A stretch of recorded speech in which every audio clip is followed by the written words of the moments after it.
Novel عشق نے اس قلم اکثر فی قسط نمبر 31۔ افراہیم فون کان کے ساتھ لگائے، گاڑی کے ساتھ ٹیک لگائے، آئینہ کے کالج کے سامنے کھڑا تھا، فون پر کسی سے بات کر رہا تھا۔ چھٹی ہو چکی تھی، لڑکیاں باہر آ رہی تھیں۔ افراہیم ایک نظر کالج کے گیٹ کی طرف ڈال لیتا جہاں سے لڑکیاں باہر آ رہی تھیں۔ اس کے پاس سے گزرتی لڑکیاں افراہیم کی طرف پلٹ پلٹ کر دیکھ رہی تھیں۔ افراہیم اس وقت پورے ماحول پر طلسم کی طرح چھایا ہوا تھا، لیکن افراہیم بے نیازی سے فون کی طرف متوجہ تھا۔ جب اسے آئینہ اور میرب گیٹ کے باہر نکلتی دکھائی دی، آئینہ نے نظریں دوڑائیں جہاں اسے زیام لینے آنے والا تھا، لیکن جب نظر سائیڈ پر کھڑی گاڑی کے ساتھ ٹیک لگائے افراہیم کی طرف پڑی، میرب نے بھی افراہیم کی جانب دیکھا۔ آئینہ کو اپنا دل پہلو سے نکلتا ہوا محسوس ہوا، ماتھے پر پسینے کے قطرے چمکنے لگے۔ یہ کیوں آ گیا؟ آئینہ آہستہ سے بڑبڑاتی اپنے ماتھے پہ پسینہ صاف کیا، لیکن میرب کے تیز کانوں نے سن لیا۔ کیا مطلب؟ کیوں آئے ہیں؟ تمہیں لینے آئے ہیں؟ وہ دیکھو کلاس کی عرصہ کیسے افراہیم بھائی کو دیکھ رہی ہے، اور وہ دیکھو وہ لڑکی۔ جب آئینہ نے میرب کے اشارے کی سمت دیکھا جہاں اس کی کلاس کی لڑکی عرصہ نامی لڑکی افراہیم کو حسد بھری نگاہوں سے دیکھ رہی تھی، اور کئی لڑکیاں افراہیم کو مڑ مڑ کر دیکھ رہی تھیں جیسے پہلے کسی لڑکے کو نہ دیکھا ہو، لیکن افراہیم بے نیاز فون میں محو گفتگو تھا۔ ان سب لڑکیوں کو دیکھتے آئینہ کے چہرے پر سرخی چھلکنے لگی۔ چہرہ غصے سے سرخ پڑا تھا۔ اس کا دل چاہا وہ ان لڑکیوں کی آنکھیں نوچ ڈالے جو ایسی نظروں سے افراہیم کو دیکھ رہی تھیں۔ آئینہ نے افراہیم کو دیکھا جس کے چہرے پر اب غصہ دکھائی دے رہا تھا۔ یہ بندہ اتنا پیارا کیوں تھا؟ آئینہ دور سے افراہیم کو دیکھتی سوچنے لگی۔ وہ اپنی خود کی کیفیت سے بھی انجان تھی۔ اسے لڑکیوں کا افراہیم کو دیکھنا اسے جلن سی محسوس ہوئی تھی۔ اسے کیوں برا لگ رہا تھا؟ اچھا چلو جاؤ، میری بھی گاڑی کھڑی ہوئی ہے۔ میرب اسے ملتی اپنی گاڑی کی طرف بڑھ گئی۔ جب وہ آہستہ قدم اٹھاتی افراہیم کی جانب بڑھی، دل دھک دھک کر رہا تھا۔ افراہیم جو ابھی بھی فون پر کسی کو ہدایات دے رہا تھا، آئینہ کو دیکھتے سیدھا کھڑا ہوا۔ چہرہ اس کا سرخ ہو چکا تھا۔ افراہیم ایک ہاتھ سے اس کا بیگ لیتے پچھلی سیٹ پر رکھتا اس کو فرنٹ سیٹ پر بٹھایا تھا۔ آئینہ اپنے دل کو سنبھالتی دھڑکتے دل کے ساتھ فرنٹ سیٹ پر بیٹھی۔ افراہیم دوسری طرف گھوم کر فرنٹ سیٹ پر بیٹھتا اسٹیئرنگ سنبھالا تھا اور گاڑی سٹارٹ کرتا آگے بڑھائی تھی۔ آئینہ کا دل تیز رفتار سے دھڑکنے لگا۔ بغیر آئینہ پر نظر ڈالے ابھی بھی وہ فون پر بزی تھا اور فون پر سرد انداز میں بات کر رہا تھا۔ چہرے پر بے انتہا سنجیدگی چھائی ہوئی تھی، چہرہ غصے سے لال تھا۔ افراہیم کے چہرے پر غصہ دیکھ کر خوف سے اس کا وجود ہولے ہولے لرزنا شروع ہو گیا۔ اس کا ننھا سا دل زوروں سے دھڑک اٹھا تھا جب آئینہ لرزتی خاموشی سے ہلکا سا مڑتی باہر جاتی گاڑیوں کو دیکھنے لگی۔ جب افراہیم موبائل فون بند کرتا سامنے ڈیش بورڈ پر رکھا تھا اور ایک نظر آئینہ کے لرزتے وجود پر ڈالی جو کھڑکی سے باہر دیکھ رہی تھی۔ کچھ کھاؤ گی؟ افراہیم اپنے لہجے میں نرمی لاتا ایک نظر اسے دیکھتے بولا، جو جان گیا تھا کہ وہ اس کے غصے کی وجہ سے ڈر گئی ہے۔ آئینہ کا دل اچھل کر باہر آنے لگا۔ وہ سیدھی ہوتی سر جھکائے سر نفی میں ہلا گئی جبکہ پیٹ میں چوہے دوڑ رہے تھے۔ صبح بھی وہ صحیح سے ناشتہ نہیں کر پائی تھی اور کالج میں بھی اس نے صرف 2 سموسے کھائے تھے، لیکن اب اسے زوروں کی بھوک لگی ہوئی تھی۔ اگر زیام اسے لینے آتا تو آج اس کی صحیح جیب خالی کرانے کا ارادہ رکھتی تھی، لیکن زیام نے اسے عین وقت پر دھوکہ دے دیا تھا۔ آئینہ کو زیام پر بہت غصہ تھا۔ وہ گھر جا کے اس کا الگ سے حساب زیام سے لینے والی تھی۔ جب جھٹکے سے گاڑی رکی تھی، آئینہ نے اپنی سوچوں سے نکلتے چونک کر سامنے دیکھا تھا۔ افریم نے گاڑی ایک ریسٹورینٹ کے باہر کھڑی کی تھی۔ مجھے بہت بھوک لگی ہوئی ہے، چلو آؤ کچھ کھاتے ہیں۔ افریم اسے دیکھتے کہتے نیچے اترا۔ جب اس کی طرف آتے اس کی سائیڈ کی کھڑکی کھولی تھی۔ آئینہ نے ہولے سے نیچے اتری تھی۔ وہ اس وقت مکمل کالج یونیفارم میں تھی، جبکہ چہرے پر اس وقت سنجیدگی چھائی سرخی اس کی معصومیت میں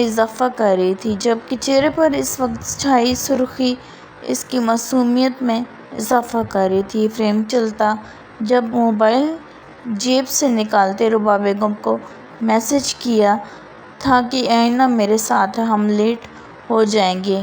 میسج بھیج کر افریم نے موبائل جیب میں ڈالا تھا اور پیچھے مڑتے آئینہ کو دیکھا جو آہستہ قدم اٹھاتے اس کے پیچھے آ رہی تھی۔ افریم قدم اٹھاتے ریسٹورینٹ میں داخل ہوا، اس کے پیچھے آئینہ لب کاٹتی بار بار چہرے پر پسینے کو ہاتھ سے صاف کرتی اندر داخل ہوئی۔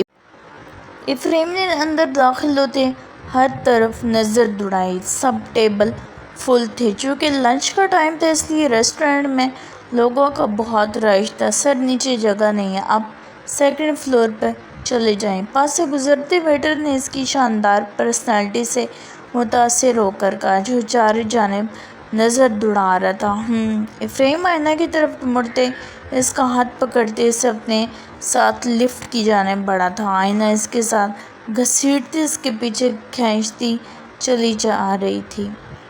لفٹ میں داخل ہونے پر بھی آئینہ کی نظریں اوپر نہیں اٹھ رہی تھیں۔ جب افریم کا دوبارہ فون بجا، فون اٹھاتے اس نے کان کے ساتھ لگاتے آئینہ کو دیکھا تھا جو نظریں جھکائے کھڑی تھی۔ جب لفٹ رکی، افریم فون پر باتیں کرتا آئینہ کا پھر ننھا سا ہاتھ پکڑتا اپنی مضبوط گرفت میں لیتا باہر نکلا تھا اور چلتا ایک کونے پر ٹیبل کی جانب بڑھا، یہاں بیٹھو، آرڈر کرو، میں آتا ہوں۔ افریم نرمی سے کہتے باہر بالکنی کی جانب بڑھ گیا۔ آئینہ سیٹ پر بیٹھتی ادھر ادھر دیکھنے لگی۔ نیچے کے مقابلے میں اوپر رش کم تھا، لوگ خوش گپیوں میں مصروف تھے، ساتھ ساتھ کھانا بھی انجوائے کر رہے تھے۔ افریم باہر کھڑی فون کان کے ساتھ لگائے ونڈو گلاس سے آئینہ پر بھی نظر ڈال رہا تھا۔ جب آئینہ کے پاس ویٹر کو کھڑے دیکھا، آئینہ کے چہرے پر خوف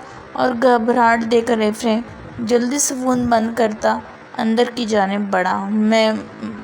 میم آپ کا آرڈر۔ آئینہ جو لوگوں کو دیکھ رہی تھی ایک دم ویٹر کے سامنے آ جانے سے خوفزدہ ہو گئی تھی۔ ویٹر آئینہ کو کالج یونیفارم پہنے دیکھ کر اس کی معصومیت اور خوبصورت چہرے پر نظریں گاڑتے ہوئے بولا۔ آئینہ نے گھبراتے ہوئے ادھر ادھر افریم کو ڈھونڈا تھا۔ جب نظر سامنے سے آتے افریم پر پڑی جو اسے دیکھے ادھر ہی آ رہا تھا، آئینہ نے سکون سے گہرا سانس لیا۔ افریم کو دیکھتے اس کے اندر سکون کی لہر دوڑ گئی تھی۔ یس، واٹ ہیپنڈ؟ افریم نے سرخ نظروں سے ویٹر کو دیکھتے سرد آواز میں کہا اور ایک نظر آئینہ کے گھبراتے ہوئے چہرے پر ڈالی۔ ویٹر افریم کے آ جانے پر اس کی باروب شخصیت کو دیکھ کر ہڑبڑا گیا۔ اس کی آواز میں چٹانوں جیسی سختی تھی۔ سر آپ ان کے ساتھ ہیں؟ ویٹر سنبھلتے ہوئے جلدی سے بولا۔ یس، افریم دوبارہ سرد آواز میں بولا۔ سر میں آرڈر لینے آیا تھا۔ ویٹر اس کی سرخ آنکھوں کو دیکھ کر ہڑبڑاتے دوبارہ جلدی سے بولا۔ تھوڑی دیر تک آرڈر دیتے ہیں، افریم نے سنجیدہ اور سپاٹ انداز میں کہا۔ ویٹر جلدی سے وہاں سے کھسکا۔ افریم آئینہ کے سامنے بیٹھا اور آئینہ کی طرف دیکھا۔ کیا ہوا ہے، تم ٹھیک ہو؟ آئینہ کے چہرے پر ابھی بھی گھبراہٹ واضح دکھائی دے رہی تھی، ماتھے پر ننھے ننھے پسینے کے قطرے چمک رہے تھے۔ آئینہ تم اتنا گھبرا کیوں رہی ہو؟ ویٹر نے کچھ کہا کیا؟ آئینہ نے سر نفی میں ہلایا۔ آئینہ جب ہم باہر نکلتے ہیں تو طرح طرح کے لوگوں سے ہمارا واسطہ پڑتا ہے، انسان کے اندر اتنا کانفیڈنس ہونا چاہیے کہ ہر طرح کے انسان کا مقابلہ کر سکے، ان کی آنکھوں میں آنکھیں ڈال کر بات کر سکے، نہ کہ گھبرانا شروع کر دے۔ ہر وقت آپ کے ساتھ کوئی کھڑا نہیں ہوگا، کبھی کبھی آپ کو اکیلے سفر کرنا پڑتا ہے، چاہے پھر زندگی کا کوئی بھی سفر ہو، کیسے بھی حالات ہوں۔ افریم نے اس کے ہاتھ ٹیبل پر رکھے نرمی سے اپنی گرفت میں لیتے سمجھاتے ہوئے کہا۔ آئینہ کی آنکھوں میں نمی تیرنے لگی۔ آئینہ نے نم پلکیں اٹھاتے افریم کو دیکھا تھا، جو اسے ہی دیکھ رہا تھا۔ جی جی، آئینہ نے فوراً نظریں نیچے کی، سر اس بات میں ہلایا۔ وہ ٹھیک کہہ رہا تھا، وہ زیادہ تر لوگوں کو دیکھ کر گھبرانے لگتی، کسی سے بات نہ کر پاتی تھی، کیونکہ رباب بیگم نے اسے ہمیشہ اپنی آغوش میں چھپائے رکھا۔ دنیا کی گرم سرد ہوا اسے لگنے نہیں دی۔ وہ کہیں بھی جاتی، زیام مہروش ہمیشہ اس کے ساتھ ہوتے۔ کبھی رباب بیگم نے اسے اکیلے نہیں جانے دیا۔ کالج سے چھٹی کے وقت ذرا سے بھی زیام لیٹ ہو جاتا، وہ گھبرانے لگتی اور تب تک میرب کو اپنے پاس روک کر رکھتی جب تک زیام آ نہ جاتا۔ جس دن زیام لیٹ آتا، زیام کو دیکھتے وہ رونے لگتی، جس پر زیام اسے جلدی لینے پہنچ جاتا تھا۔ کالج کی چھٹی ہوتی، زیام پہلے سے باہر کھڑا ہوتا، لیکن اس طرح افریم کے کہنے پر وہ شرمندہ ہو گئی تھی۔ چلو آرڈر کرو، کیا کھانا ہے؟ افریم نے اسے دیکھتے کہا۔ آئینہ مینو بک پکڑتے دیکھنے لگی، جس پر 300 زائد ڈشز تھیں۔ وہ کنفیوز سی مینو بک کو دیکھنے لگی۔ وہ کافی دیر جب کچھ نہیں بولی، اس کے چہرے پر کنفیوژن دیکھ کر افریم نے خود ہی اس کی مشکل آسان کرتے آرڈر دے دیا اور آئینہ کے چہرے پر نظر ٹکائی۔ آئینہ افریم کی نظروں کی تپش خود پر محسوس کرتے نظریں جھکائے، دونوں ہاتھوں کی انگلیاں آپس میں الجھانے لگی، چہرہ سرخ پڑا۔ پیپر کب ہیں تمہارے؟ افریم نے اس کے سرخ پڑتے چہرے کی طرف دیکھتے کہا، جو گھبرائی سی نظریں جھکائے بیٹھی تھی۔ 2 مہینے بعد، آئینہ اٹکتے ہوئے بولی۔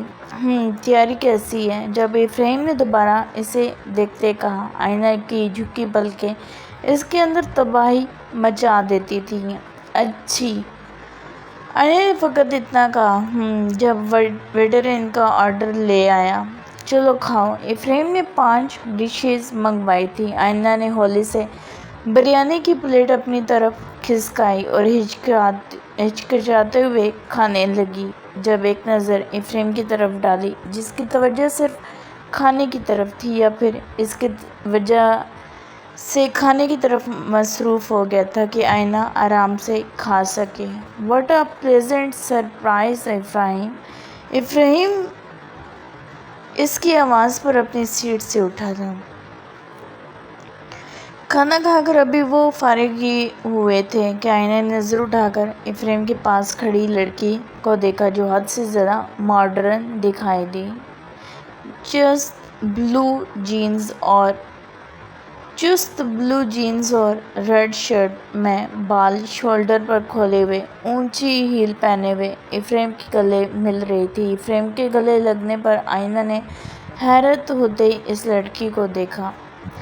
غصے سے چہرے کا رنگ سرخ پڑا تھا، شدید جلن کا احساس ہوا تھا۔ اسے اپنی کیفیت کا اندازہ خود بھی نہیں تھا۔ افریم کو کسی لڑکی کے پاس کھڑا دیکھ کر اس کے اندر آگ اٹھی تھی۔ جب اسے دیکھ کر میرب کی بات اسے یاد آئی تھی کہ آئینہ تمہارے ہسبینڈ افریم بھائی بہت پیارے ہیں، نظر رکھنا ان پر کوئی حسین چڑیل نہ چمٹ جائے اور اڑا کر لے جائے افریم بھائی کو۔ جب آئینہ نے میرب کو گھریوں سے نوازا تھا، لیکن سامنے کھڑی لڑکی بھی آئینہ کو چڑیل سے کم نہیں لگی تھی، جو افریم کے بہت نزدیک کھڑی ہوئی تھی۔ آئینہ بھی انہیں دیکھ کر اٹھ کھڑی ہوئی۔ زونی تم یہاں؟ تم کب آئی؟ افریم نے اسے دیکھتے حیران ہوتے کہا۔ بے وفا انسان، تم لوگ تو ایسے غائب ہوئے ہو جیسے اس دنیا میں تھے ہی نہیں۔ ویسے ہفتہ ہو گیا آئے ہوئے، نانو اور حوریہ شفٹ ہوئی ہیں تمہیں تو پتہ ہے نا نانو اس وقت بھی وہاں نہیں رہنا چاہتی تھی، لیکن اس بار پکی شفٹ ہو گئی اور ساتھ حوریہ کو بھی لے آئی ہوں۔ زونی نے اسے دیکھتے بتایا اور ساتھ ایک نظر آئینہ کو دیکھا۔ یہ آئینہ ہے نا تمہاری وائف؟ زونی نے آئینہ کے خوبصورت چہرے کو دیکھتے افریم سے پوچھا۔ افریم نے سر اثبات میں ہلایا۔ جب زونی آگے ہوتے آئینہ کو گلے لگایا۔ آئینہ ہچکچاتے ہوئے اس سے ملی تھی۔ ماشاءاللہ، تصویر سے بھی زیادہ خوبصورت ہے تمہاری وائف، زونی نے اس کے معصومیت بھرے چہرے کی طرف دیکھتے کہا، جس پر آئینہ چنپ گئی۔ آئینہ، یہ زنیرہ ہے، ہم لندن میں ساتھ پڑھتے رہے ہیں۔ افریم کے بتانے پر آئینہ نے ہلکی سی مسکراہٹ چہرے پر لاتے زونی کو دیکھا جو اسے دیکھ رہی تھی۔ آؤ بیٹھو۔ جب افریم نے اسے بیٹھنے کی آفر دی۔ نہیں، میں ذرا جلدی میں ہوں، مجھے تم اپنا نمبر دے دو۔ تمہارا پاکستان کا نمبر تو مجھ سے ڈیلیٹ ہو گیا تھا، اس لیے تم سے کوئی کانٹیکٹ نہیں ہو سکا، اور شمائم نے شاید اپنا نمبر چینج کر دیا۔ زونی نے افریم کو دیکھتے کہا، یا شیور، لکھو۔ افریم نے اپنا نمبر بتانے لگا۔ نانو کو تمہارا بتاؤں گی، وہ بہت خوش ہوں گی تم لوگوں کا سن کر، اور حوریہ بھی۔ تم مل گئے ہو نا تو باقی شمائم اور شفان بھی مل جائیں گے۔ ویسے وہ ٹھیک ہے نورب؟ زونی نے مسکراتے کہا، ہاں وہ سب ٹھیک ہے۔ آئینہ خاموشی سے انہیں دیکھ رہی تھی۔ میں آؤں گا نانو سے ملنے، تم کب تک یہاں ہو؟ ابھی میں 2 ہفتے پیچھے میری جاب کا مسئلہ ہے، 1 مہینے کی چھٹیاں بہت مشکل سے ملی ہیں، تمہیں تو پتہ ہے وہاں چھٹیاں ملنا بہت مشکل ہے، اور حوریہ کا بھی ایڈمیشن کروانا ہے کسی یونیورسٹی میں، سمجھ نہیں آ رہا۔ 2-3 یونیورسٹیاں دیکھی ہیں لیکن کچھ خاص نہیں لگی، تم مہروش کی یونیورسٹی میں کرواؤ، وہ اچھی یونیورسٹی ہے۔ چلو تم بتانا نا، میں فون کروں گی۔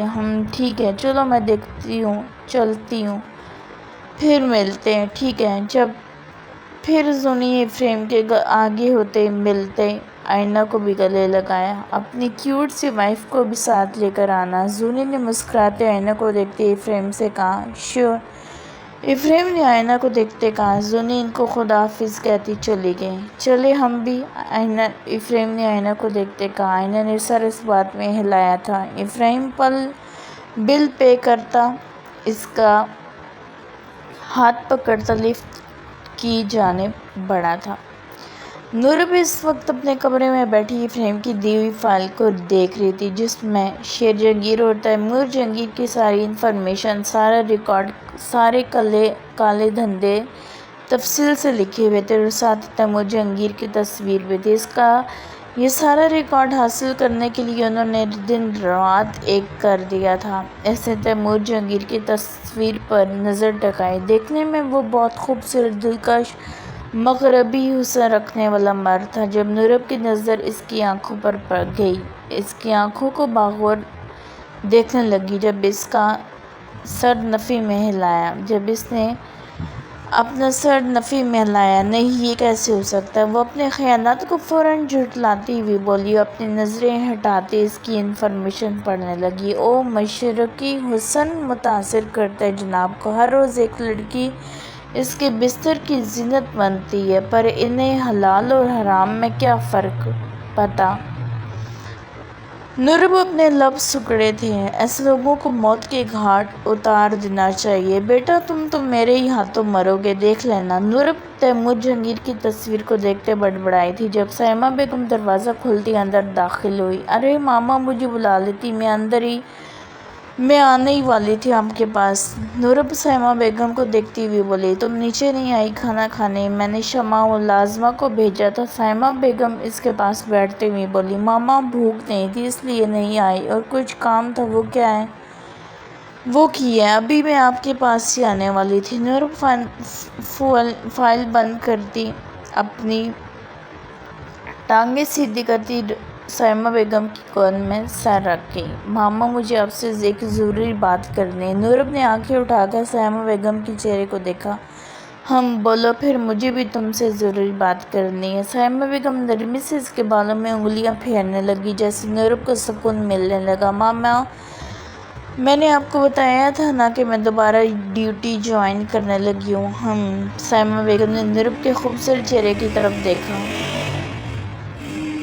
وہ بالکل انہیں کی کاپی تھی۔ جوانی میں وہ بھی اتنی حسین تھی، لیکن حالات نے وقت سے پہلے انہیں بوڑھا کر دیا تھا۔ ماما میں پرسوں اٹلی جا رہی ہوں، پرسوں اٹلی کی فلائٹ ہے میری، نورب نے انہیں دیکھتے کہا، جن کے چہرے پر پریشانی کے تاثرات چھا گئے تھے۔ ساتھ کون جا رہا ہے؟ افراہیم؟ نہیں ماما، ایک اور میجر ہے، اس کے ساتھ جا رہی ہوں۔ ماما آپ پریشان کیوں ہو رہی ہیں؟ نورب تمہیں لے کر ہمیشہ ایک ڈر سا بیٹھا رہتا ہے، کاش میں تمہیں یہ آدمی جوائن کرنے نہ دیتی۔ سائمہ بیگم نے نورب کو دیکھتے کہا، افراہیم کیوں نہیں جا رہا؟ افراہیم مہروش کی شادی تک یہی ہے، بعد میں آئے گا، اور ویسے بھی آپ کو اپنے بھتیجے پر اعتبار ہے نا، وہ ایسے تو نہیں بھیج سکتا نا مجھے۔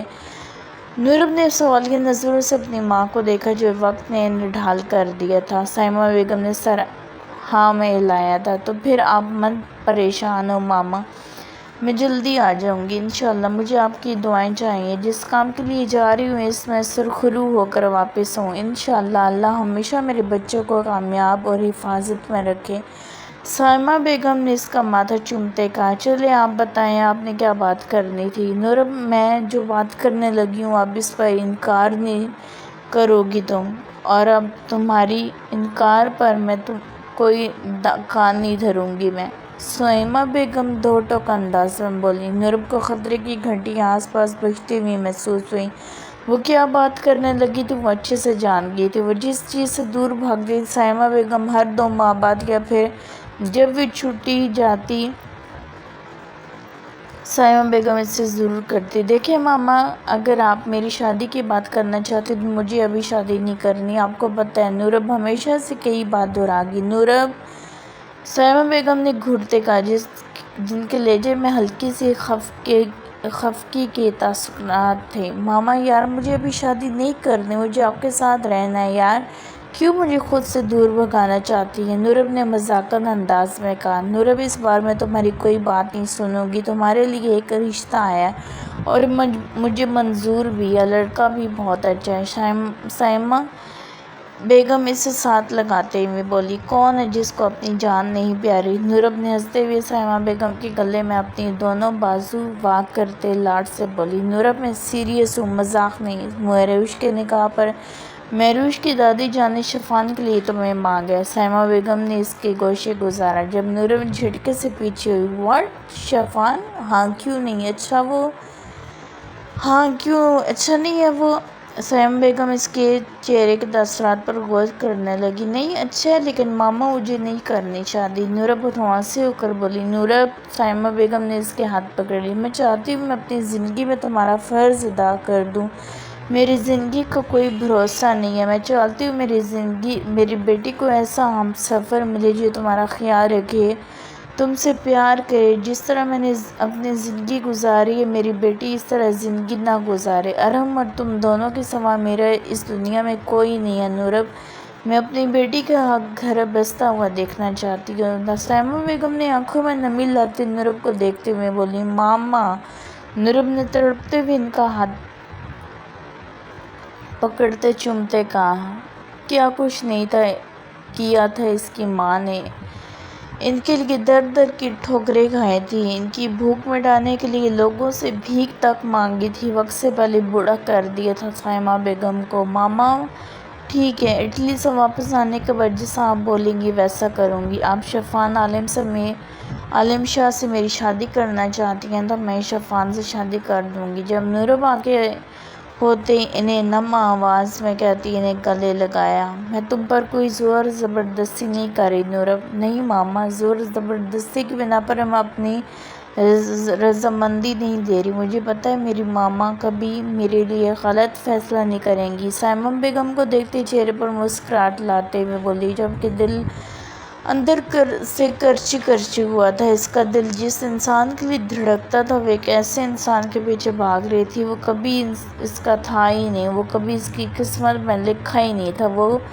تو کسی اور کی قسمت میں بہت پہلے لکھا جا چکا تھا، وہ اور اپنی ماں کی پریشانیوں کا سبب نہیں بن سکتی تھی، تو پھر میں ان کو ہاں کر دوں؟ سائمہ بیگم نورب کی طرف دیکھتے ہوئے اس کی رضامندی جانتے خوشی سے بولی، ماما یار، اب تو مجھے پکا یقین ہو گیا آپ مجھ سے جان چھڑانا چاہتی ہیں۔ نورب اپنی ماں کے چہرے پر خوشی دیکھتے ناراضگی سے بولی۔ سائمہ بیگم نے اسے گھریوں سے نوازا۔ ویسے مہروش کی دادی کہہ رہی تھی کہ مہروش کی شادی پر ہی تم دونوں کی منگنی کر دی جائے، لیکن تم تو اٹلی جا رہی ہو، مطلب آپ پہلے سے ہی سب کچھ طے کر کے بیٹھی ہوئی تھی۔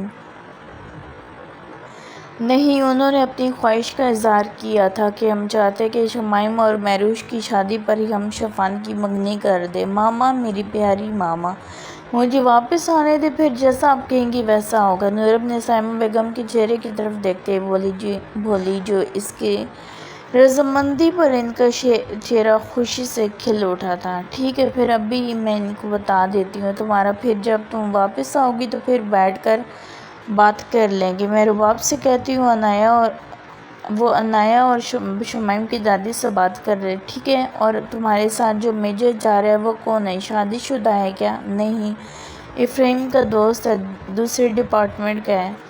نورب سائمہ بیگم کو دیکھتے بولی، اپنا خیال رکھنا، تمہیں کوئی فضول بات نہیں کرنی اس سے۔ ماما یار، آگے افرایم کا میں جواب بھی شروع ہو جاتی ہے، نورب منہ بناتے ہوئے بولی، کیونکہ مجھے اپنی بیٹی کا پتہ ہے نا۔ سائمہ بیگم نے گھورتے کہا، اچھا چلو تم کام کرو، میں چلتی ہوں۔ سائمہ بیگم اٹھتے بولی، ارہم آ گیا اکیڈمی سے؟ نورب سائمہ بیگم کو اٹھتے دیکھ کر پوچھا۔ آ گیا نیچے ٹی وی لاؤنج میں بیٹھا ٹی وی دیکھ رہے ہیں۔ سائمہ بیگم کہتی باہر نکل گیا۔ تو شفان عالم شاہ؟ نورب نے پرسوچ انداز میں اپنی کن پٹی سلائی۔ بہت بار وہ افرایم کے ساتھ شمائم اور شفان سے مل چکی تھی، اسلام دعا کے علاوہ ان میں کوئی بات چیت نہیں ہوئی تھی۔ دونوں بھائی ایک ہی قد کاٹ جسامت کے مالک تھے، لیکن جو چیز اس نے پرکھی تھی دونوں بھائیوں کی وہ یہ کہ شمائم سنجیدہ انسان تھا، لیکن شفان اس کے معاملے میں تھوڑا شرارت اس کی آنکھوں سے ٹپکتی تھی۔ تو چلے دیکھتے ہیں آپ کو بھی شفان علیم شاہ، نورب کہتی دوبارہ فائل کھول کر دیکھنے لگی۔ ناول عشقیانہ اس قلم اکثر رفیق قسط نمبر 32۔ مہروش جب یونیورسٹی پہنچی تو کلاس کے سب اسٹوڈنٹ نے اسے نکاح کی مبارکباد دی، کیونکہ کلاس میں بریلینٹ لائک فائق اسٹوڈنٹ کی حیثیت سے جانی جاتی تھی۔ کلاس میں سب اس کو پسند کرتے تھے۔ سب اسٹوڈنٹ کو مبارکباد دینے پر مہروش نے اپنے چہرے پر جھوٹی مسکراہٹ لاتے مبارکباد وصول کی تھی۔ اسے عادل سارا دن نظر نہیں آیا تھا، نہ کلاس میں اور نہ پوری یونیورسٹی میں۔ عادل کا شمار ٹاپ اور لائک فائق اسٹوڈنٹس میں ہوتا تھا۔ عادل نے بہت کم دوست بنا رکھے تھے۔ یونیورسٹی میں بھی صرف اس کے 2 دوست تھے، مہروش اور سیف، جسے سب سیفی کہہ کر بلاتے تھے۔ ہر وقت وہ سیف کے ساتھ ہوتا۔ مہروش تو اس کے بچپن کی دوست تھی، لیکن یونیورسٹی میں وہ کم ہی اس کے ساتھ بات کرتا تھا، کیونکہ مہروش اپنی دوستوں کے ساتھ ہوتی۔ لاسٹ پیریڈ رہتا تھا جب مہروش نے اپنی دوست آمنہ سے عادل اور سیفی کا پوچھا۔ سیفی کو تو دیکھا تھا کلاس میں، لیکن میں نے عادل کو کتنے دنوں سے نہیں دیکھا۔ میں نے عادل کو آخری بار دیکھا تھا جب وہ تمہیں بات کرنے کے لیے ساتھ لے گیا تھا، جب تم ہمارے پاس کھڑی تھی۔ میں آتی ہوں، مہروش نے کہتی سیفی کو ڈھونڈنے لگی، جو اسے کلاس میں بیٹھا دکھائی دیا تھا، لیکن عادل ساتھ نہیں تھا۔ وہ اسے یونیورسٹی میں ڈھونڈنے لگی۔ جب سیفی کو 2 لڑکوں کے ساتھ کھڑے دیکھا، مہروش چلتی اس کے پاس آئی۔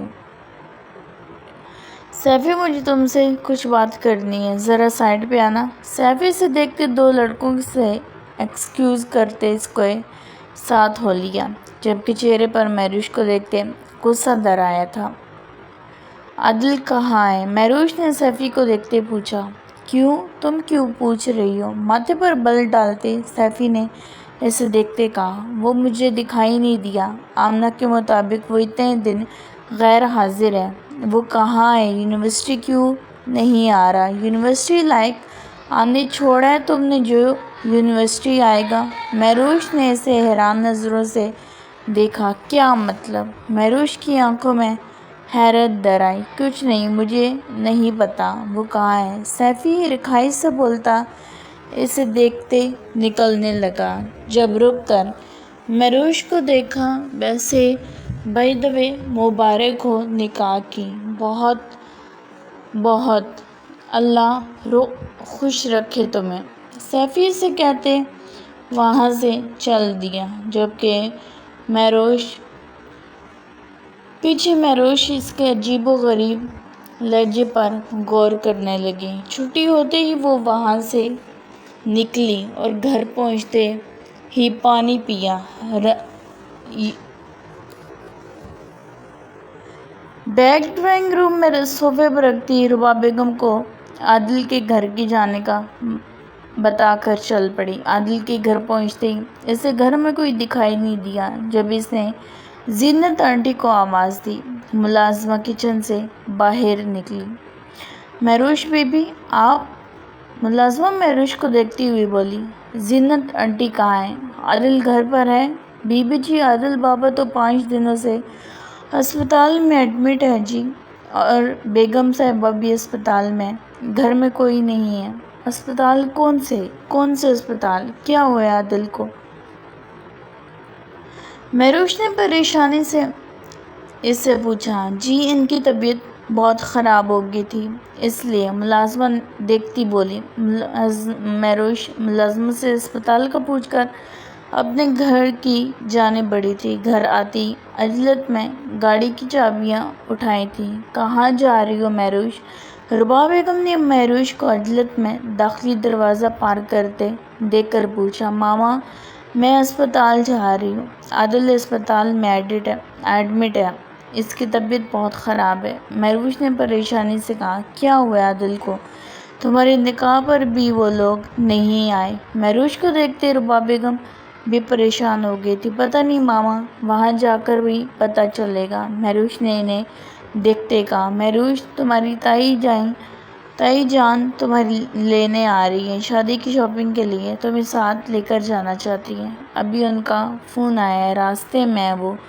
ماما پلیز میں نہیں جا رہی، آپ خود چلی جائیں، جو چیز اچھی لگتی ہے آپ لے آئیں، مجھے کہیں نہیں جانا ہے ان کے ساتھ، مہروش رکھائی سے بولی۔ مہروش، رباب بیگم نے تنبیہ انداز میں کہا۔ ماما میں جلدی آ جاؤں گی، مہروش نے رباب بیگم کو دیکھتے کہا۔ ٹھیک ہے جاؤ۔ رباب بیگم سے اجازت ملتے ہی وہ باہر نکلتی، گاڑی میں بیٹھتی گھر سے نکل گئی۔ ہسپتال پہنچتے ریسیپشن پر عادل کو پوچھتے، وہاں سے چلتے نرس سے اس کے روم کا پوچھا تھا۔ چہرے پر پریشانی کے اثرات اور لب کاٹتی آگے بڑھنے لگی۔ وہ روم کے باہر رکتی، گہرا سانس لیتی، جب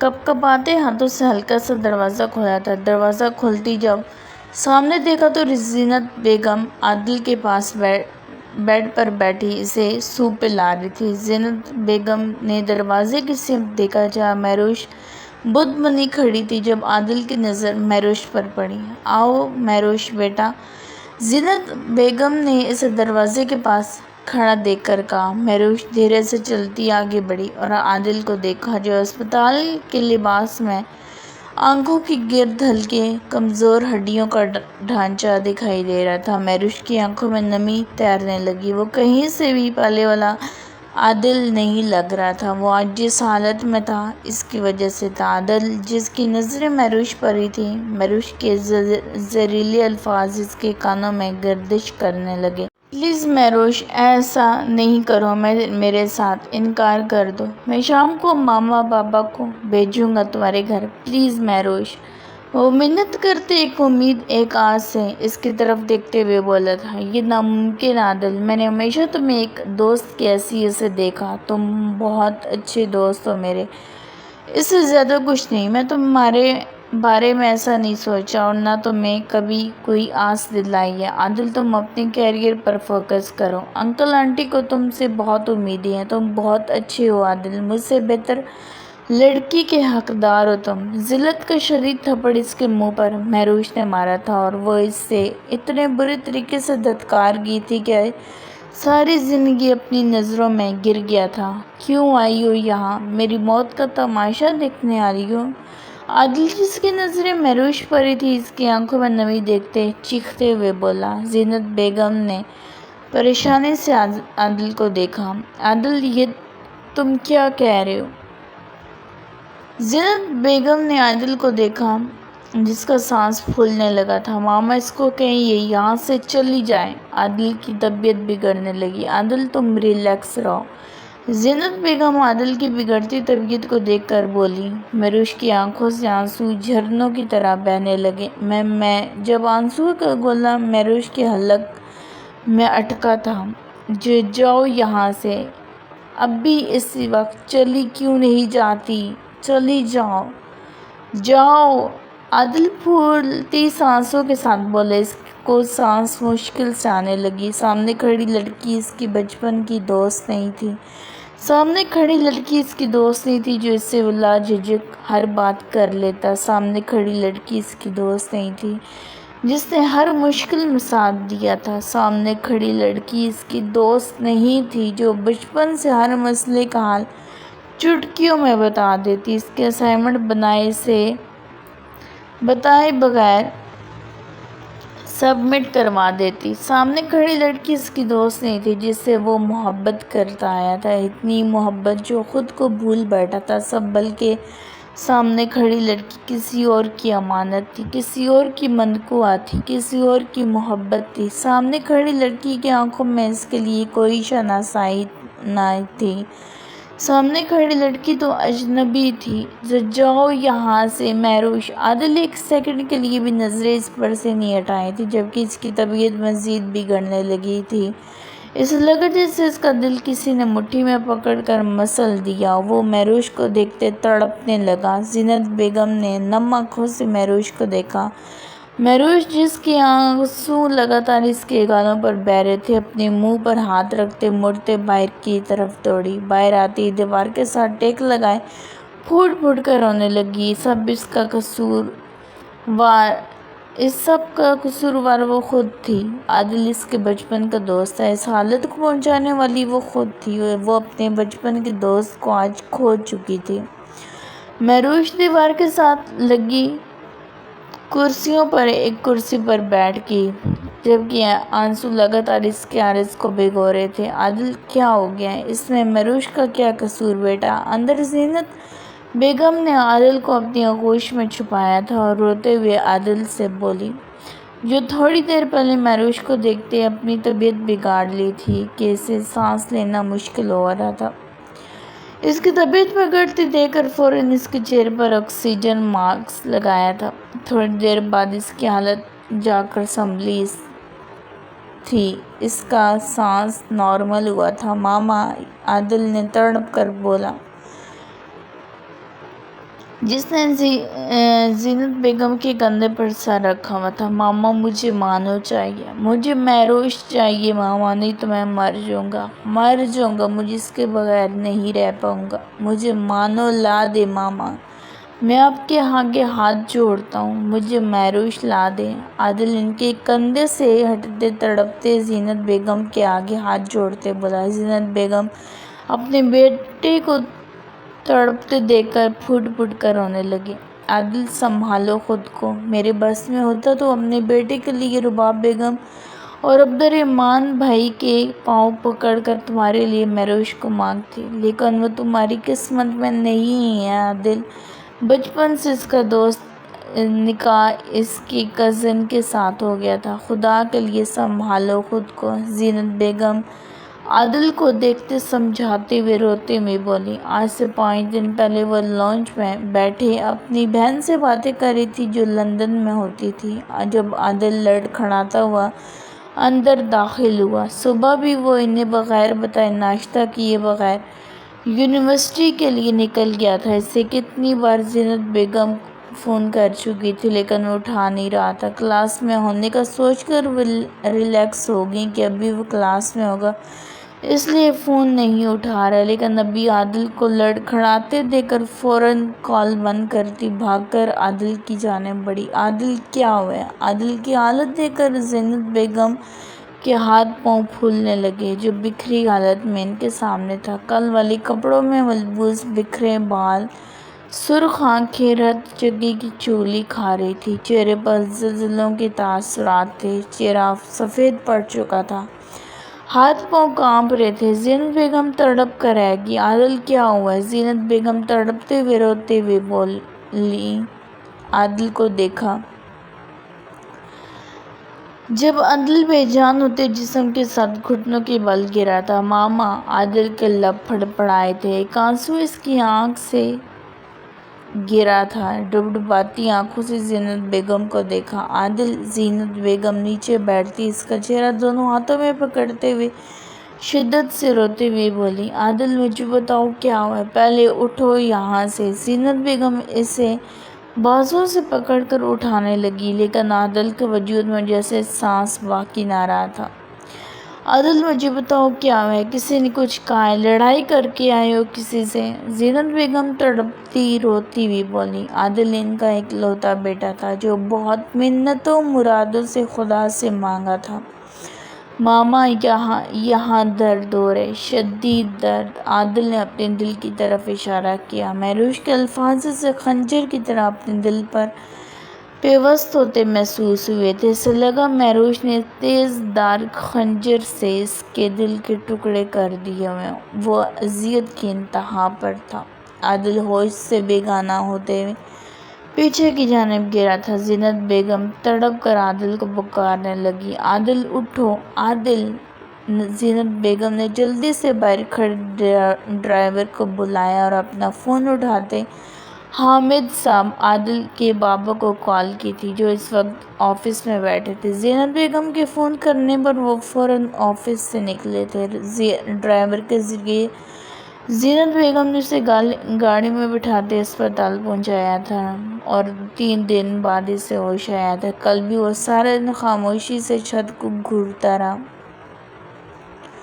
زینت بیگم کے بلانے پر ہوں ہاں کر دیتا، لیکن آج مہروش کو سامنے دیکھ کر اس کی حالت بگڑنے لگی۔ زینت بیگم اسے خاموش دیکھتے اسے بیڈ پر لٹاتے میں آتی ہوں کہہ کر باہر نکلی، جہاں مہروش ابھی بھی باہر کرسی پر بیٹھی ہوئی تھی۔ آنسو تھم چکے تھے، آنکھیں سوج چکی تھیں۔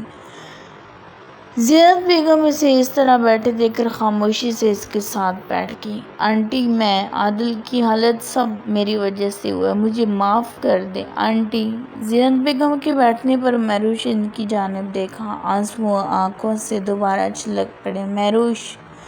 زینت بیگم نے اس کے بال کان کے پیچھے اوڑ سے تھے۔ اس میں تمہارا کوئی قصور نہیں بیٹا، تم اپنے آپ کو قصوروار مت سمجھو۔ زینت بیگم نم آواز میں بولی۔ انہیں مہروش بہت پیاری تھی، بچپن سے ہی انہوں نے عادل کے لیے اسے پسند کر رکھا تھا، لیکن زینت بیگم نے رباب بیگم سے ایک بار ذکر کیا تھا کہ وہ مہروش کو اپنی بیٹی بنائیں گی۔ تب انہیں رباب بیگم نے بتایا تھا کہ مہروش کا نکاح اس کے تایا زاد کزن کے ساتھ بچپن میں ہی ہو گیا تھا، جسے سن کر زینت بیگم خاموش ہو گئی تھی، لیکن عادل کی پسند جان کر ڈر گئی تھی۔ وہ اسی دن سے ڈرتی تھی جب عادل کو مہروش کے نکاح کا پتہ چلے گا۔ وہ نہیں جانتی تھی کہ اس طرح ان کے بیٹے کی حالت ہوگی۔ آنٹی، وہ ٹھیک تو ہو جائے گا نا؟ مہروش عادل کی حالت سوچتے ہوئے زینت بیگم سے روتے ہوئے پوچھا۔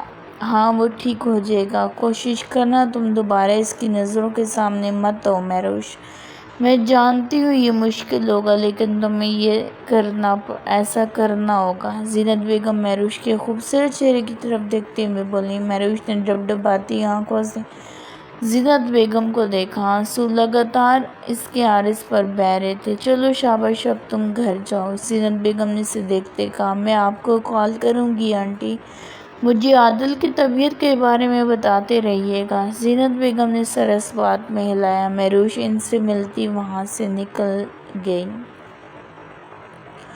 شیرام پچھلے 1 گھنٹے سے نورب کا ایئرپورٹ پر انتظار کر رہا تھا، لیکن نورب کے دور دور تک آنے کے آثار نظر نہیں آ رہے تھے۔ شیرام جھنجھلاتے ہوئے کوفت کا شکار ہوا ہے۔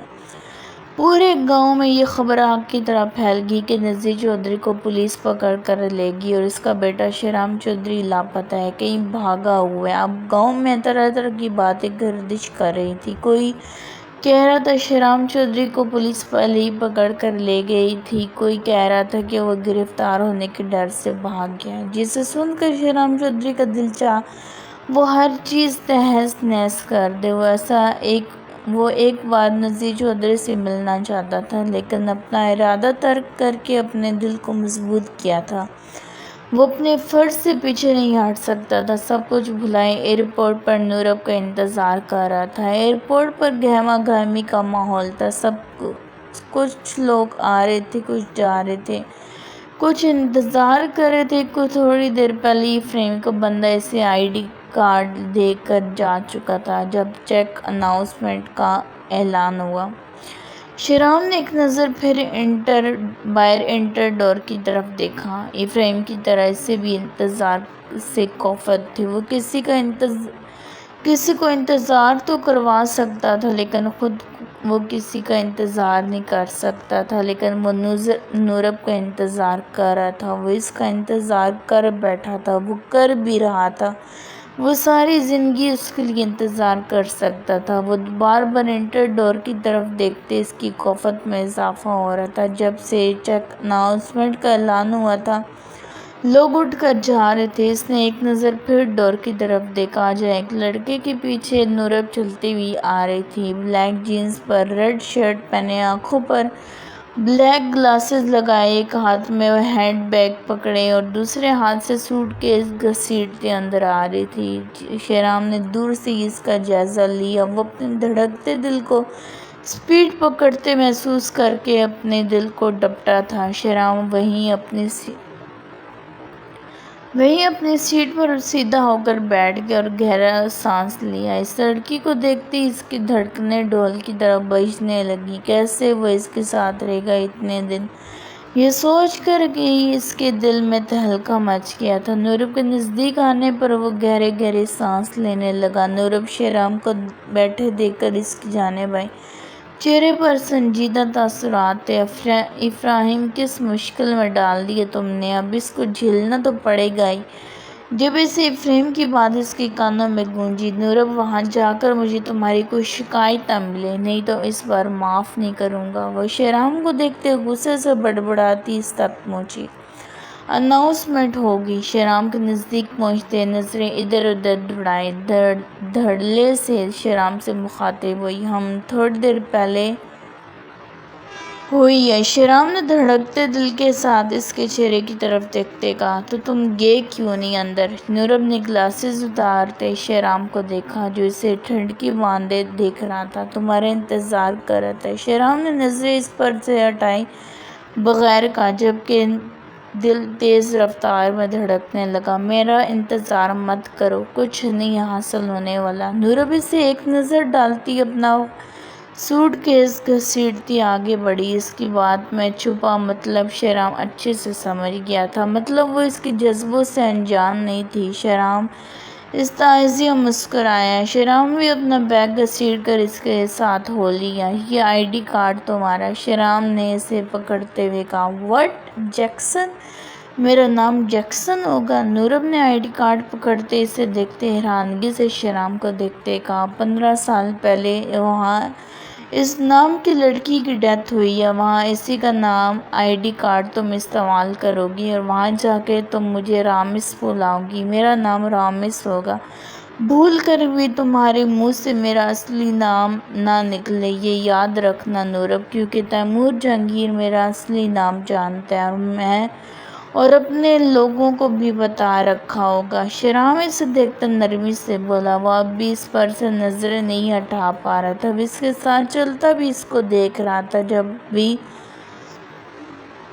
جب پھر اس کی نظریں اس کے ہونٹوں کے اوپر تل پر پڑی، شیرام کو اپنا دل اس میں ڈوبتا ہوا محسوس ہوا۔ اس نے فوراً نظریں چرائی تھی اور سامنے دیکھا۔ نورب نے ہنکار بھری اور دونوں ساتھ چلتے آگے بڑھ گئے۔ مہروش گھر پہنچی تو اسے ڈرائنگ روم سے روا بیگم اور عنایہ بیگم کی باتوں کی آوازیں آ رہی تھیں۔ اس کا دل چاہا وہ سیدھا اپنے کمرے کی طرف بھاگ جائے، لیکن ڈرائنگ روم سے گزر کر سیڑھیاں اوپر جاتی تھیں۔ وہ مرے مرے قدم اٹھاتی ڈرائنگ روم میں داخل ہوئی۔ عنایہ بیگم اسے دیکھتے نہال ہو گئیں، اسے خود میں پہنچتے اس کے سر پر پیار دیا۔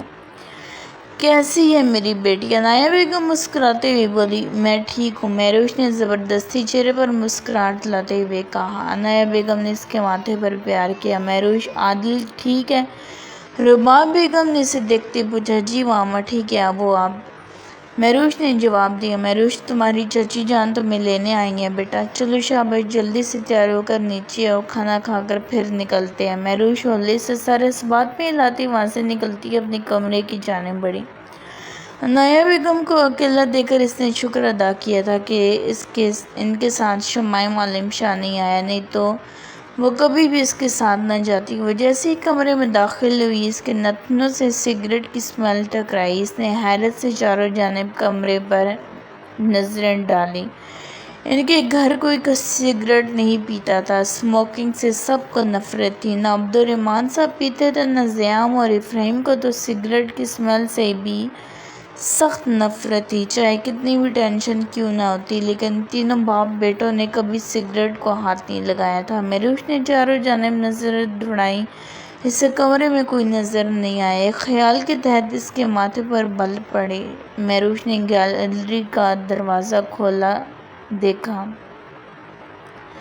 جب اس کے کانوں میں بھاری مردانہ آواز پڑی، یہ آواز تو اب وہ لاکھوں میں بھی پہچان سکتی تھی۔ مہروش کو حیرت کے شدید جھٹکے لگے۔ اس نے حیرت سے گیلری کا رخ کیا جہاں شمائم عالم شاہ رخ موڑے کسی سے محض گفتگو تھا اور ساتھ سگریٹ کے گہرے گہرے کش لے رہا تھا۔ شمائم کو دیکھ کر مہروش کا خون کھول اٹھا۔ تم یہاں کیا کر رہے ہو؟ شمائم، جس کی پشت مہروش کی طرف تھی، پلٹ کر مہروش کو دیکھا۔ مہروش کو دیکھتے ہی اس کے چہرے پر مسکراہٹ آ گئی۔ اچھا ٹھیک ہے، میں تم سے بعد میں بات کرتا ہوں۔ فون بند کرتا پوری طرح مہروش کی طرف متوجہ ہوا، جو اسے کھا جانے والی نظروں سے دیکھ رہی تھی۔ تم میرے کمرے میں کیا کر رہے ہو؟ کس کی اجازت سے تم میرے کمرے میں آئے ہو؟ مہروش پھنکارتے ہوئے بولی۔ چہرہ غصے سے لال ہو گیا تھا۔ جب کمرے والی میری ہے تو پھر مجھے کمرے میں آنے کی کسی کی اجازت کی ضرورت نہیں مسز۔ وہ اس کے سرخ چہرے کی طرف گہری نظروں سے دیکھتے ہوئے بولا، جس وقت بلو جینز پہنے، اوپر وائٹ گھٹنوں تک آتی شرٹ دوپٹے کو مفلر کی طرح گلے میں لپٹا ہوا تھا، پہلے سے قدرے آج وہ بہتر حلیے میں تھی۔ اس کا گہرائی سے جائزہ لینے لگا۔ جاؤ یہاں سے، مہروش غصے سے بولی۔ شمائم اس کی بات سنتے اندر کمرے کی جانب بڑھا۔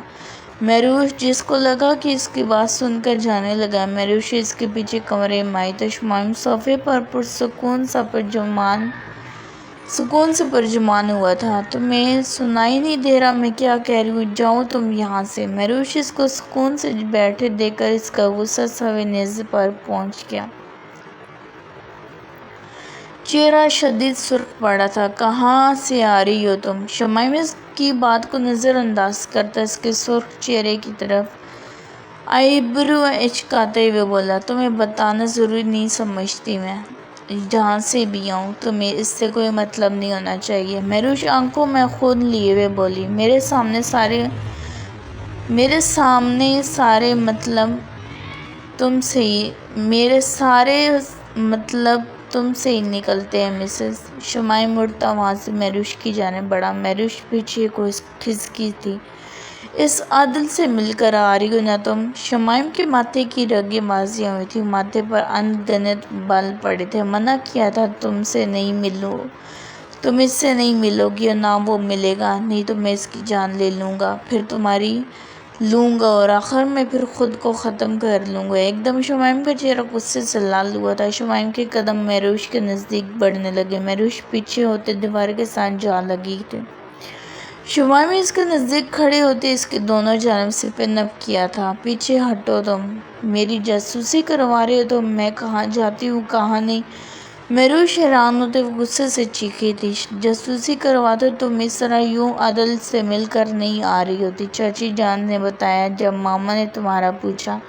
شمائم نے اس کی آنکھوں میں دیکھ کر کہا، جب سے دوبارہ نکاح ہوا تھا تب سے اس نے اپنا بندہ ہٹا دیا تھا، جو مہروش کی پل پل کی رپورٹ اسے دیتا تھا۔ شمائم طے کر کے آیا تھا کہ وہ اس پر غصہ نہیں کرے گا، اس کے دل چیرنے والی باتوں کو نظر انداز کرے گا، وہ کبھی بھی اسے سختی سے پیش نہیں آئے گا اور نہ وہ خود سے بدظن کرے گا، وہ جتنا بھی غصہ کرے گی خاموشی سے سنے گا۔ تم روئی ہو؟ شمائم اس کے بے حد نزدیک کھڑے اس کی ٹھوڑی پکڑے ایک دم اس کی آنکھیں دیکھی جائیں۔ اس کی آنکھوں کے کنارے سوجے ہوئے تھے۔ چھوڑو، پیچھے ہٹو، کتنی بار کہا ہے میرے سامنے مت آیا کرو، ہاتھ مت لگایا کرو مجھے، پیچھے ہٹو۔ مہروش نے بری طرح اس کے ہاتھ جھٹکے تھے اور اس کے سینے پر ہاتھ رکھتے پیچھے کی طرف دھکیلا تھا۔ مہروش کے پیچھے دھکیلنے پر شمائم ایک انچ بھی پیچھے نہ ہٹا۔ اس کے اس طرح پیچھے دھکیلنے پر شمائم نے اپنا غصہ ضبط کیا تھا۔ اس کے دھکیلنے کو نظر انداز کرتے دوبارہ بولا، تم روئی ہو مہروش؟ شمائم نے دوبارہ اپنا سوال دہرایا۔ اس کی سوجی آنکھیں دیکھ کر شمائم برداشت نہیں کر پا رہا تھا کہ وہ عادل کے لیے روئی ہے۔ آج میں نے اپنا دوست کھو دیا، آج میں نے اپنے بچپن کا دوست کھو دیا، صرف تمہاری وجہ سے شمائم عالم شاہ، تمہاری وجہ سے۔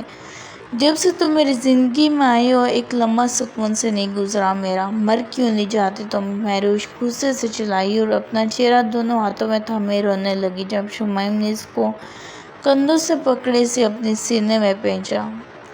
مہروش کا رونا، اس کے الفاظ نہ جانے کیوں شمائم کے دل میں لگے تھے، ایک درد سا اٹھا تھا۔ مہروش اس کے سینے سے لگی پھوٹ پھوٹ کر رو رہی تھی۔ شمائم نے اس کی کمر کو نرمی سے سلایا تھا۔ اچھا ہے اس کے زندہ رہنے پر تم نے اسے کھو دیا، نہیں تو اس کو مرتے ہوئے تم کھو دیتی۔ مہروش اس کے الفاظ سن کر جھٹکے سے پیچھے ہوئی تھی۔ نکلو یہاں سے ابھی اور اسی وقت، چلے جاؤ یہاں سے۔ مہروش اس کا بازو پکڑتے اس دروازے کی طرف گھسیٹنے لگی۔ شور ہو تمہارا، کچھ لحاظ کر لو مہروش بیگم، مجھے تو اپنا فیوچر ڈوبتا ہوا محسوس ہو رہا ہے۔ مہروش کی اس عمل سے شمائم کے چہرے پر مسکراہٹ آ گئی۔ مہروش نے خون شام نظروں سے اس کی جان لیوا مسکراہٹ کو دیکھا تھا جس کا ہنستے ہوئے گال پر گڑا پڑا تھا، اس کی گھنی پیٹ پر ابھر کر واضح ہوا تھا۔ شمائم کی بازو جو مہروش نے پکڑی ہوئی تھی، شمائم نے اسے اپنی بازو کو سیدھا کرتے جھٹکے سے مہروش کی کلائی پکڑتا اپنی طرف کھینچا تھا، جو سیدھے جا کر اس کی چٹرانی سینے سے ٹکرائی تھی اور اس کے گرد اپنا حصار مضبوط بنایا۔ مہروش جھٹکے سے پیچھے ہوئی لیکن شمائم کی مضبوط گرفت سے باہر نہیں نکل سکی۔ چھوڑو مجھے شمائم عالم شاہ، نہیں تو ہاتھ توڑ لوں گی میں تمہارا۔ نکلو میرے کمرے سے، جاؤ یہاں سے۔ مہروش سرخ چہرہ لیے اس کے بے حد نزدیک کھڑی ہوئی تھی، شیر کی مانند گرائی تھی۔ یہاں سے نکل کر میں کہاں جاؤں پھر؟ شمائم اس کے خوبصورت چہرے کو اپنی نظروں کے حصار میں لیتے اس کے سرخ چہرے کی طرف دیکھتے معصومیت سے بولا، جو اسے بار بار گستاخی کرنے پر اکسا رہا تھا۔ گہری نظروں سے اس کے سرخ چہرے کو دیکھنے لگا جو اپنے آپ کو چھڑانے کی شدید مذمت کر رہی تھی۔ میری طرف سے جہاں مرضی جاؤ لیکن میرے سامنے مت آیا کرو۔ وہ خود سے چٹکتے اس کے بازو پر ہاتھ رکھ کے خود کو مسلسل چھڑا رہی تھی۔ کیا کروں؟ ابھی تو تم ہی ہو، دو ہوتی تو تم لوگ تو دوسرے کے پاس چلا جاتا، شمائم نے اسے تپانے کے لیے کہا۔ شمائم نے اسے زور سے اپنے سینے میں پہنچا تھا اور آنکھیں بند کی اپنی جنگلی بلی کو محسوس کرنے لگا۔ مہروش کی سانسوں کی تپش سے شمائم کا دل دھڑکا تھا۔ میری طرف سے بے شک دست کر لو لیکن میری جان چھوڑ دو۔ مہروش اس کے سینے سے لگی شمائم کے بدن سے اٹھتی مردانہ خوشبو اور سگریٹ کی ملی جلی مہک اس کی سانسوں میں گھلتی۔ مہروش نے جھنجھلاتے ہوئے گھٹی آواز میں کہا۔ شمائم کی بات مہروش کو ناگوار گزری تھی۔ دست بھی کر لوں گا لیکن ابھی جو ہے اسے تو نپٹ لوں جسے خدا سے مانگ کر حاصل کیا ہے۔ شمائم نے اسے کندھے سے پیچھے کرتے اس کی کمر کو مضبوطی سے تھاما۔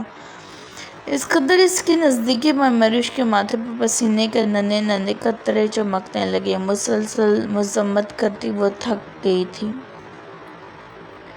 شمائم عالم شاہ، اس بار میں تمہاری جان لے لوں گی، چھوڑے مجھے۔ مہروش اپنی شہادت کی انگلی سامنے کرتی درشتگی سے بولی، ایک ہی جان ہے، کتنی بار لوگی؟ 10 جانیں بھی ہوتی تو شمائم عالم شاہ تم پریوار تھا، مسز شمائم عالم شاہ۔ شمائم گمبھیر لہجے میں کہتا اس کے سامنے کی شہادت کی انگلی پکڑے اس پر لب رکھا۔ مہروش کے پورے جسم میں سنسناہٹ دوڑی۔ چہرہ جو پہلے سے ہی غصے کی شدت سے لال تھا اب خون چھلکانے لگا۔ چھوڑو! مہروش نے زور لگا کر اس کے سینے پر ہاتھ رکھتے خود سے دور دھکیلنے کی کوشش کی تھی لیکن شمائم کی مضبوط گرفت سے نکل نہ سکی۔ مہروش کی آنکھوں میں نمی تیرنے لگی۔ شمائم نے ایک ہاتھ سے اس کی تھوڑی پکڑ کر چہرہ اوپر کیا۔ مہروش نے غصے سے اس کا ہاتھ جھٹکتے نم آنکھوں سے اس کی آنکھوں میں دیکھا۔ جب شمائم آگے ہوتے باری باری اس کی دونوں آنکھوں پر اپنے لب نرمی سے رکھا۔ مت رویا کرو، مجھے تمہارا رونا برداشت نہیں ہوتا۔ وہ ایک بار پھر اس کی دائیں آنکھ کے کنارے کی طرف جھکتے اس پر اپنے لب رکھے۔ جب مہروش کی آنکھوں سے آنسو نکل کر آرز پر بہنے لگے۔ مت خود کو اتنی اذیت دو، تکلیف پہنچانی ہے مجھے دو، ہنسی خوشی سہ لوں گا لیکن اپنے دل میں تھوڑی سی گنجائش میرے لیے پیدا کر لو، اس کے علاوہ کبھی بھی تم سے کچھ نہیں مانگوں گا۔ شمائم نے نرمی سے اس کے آنسو اپنی پوروں سے چنے تھے وہ اپنی گرفت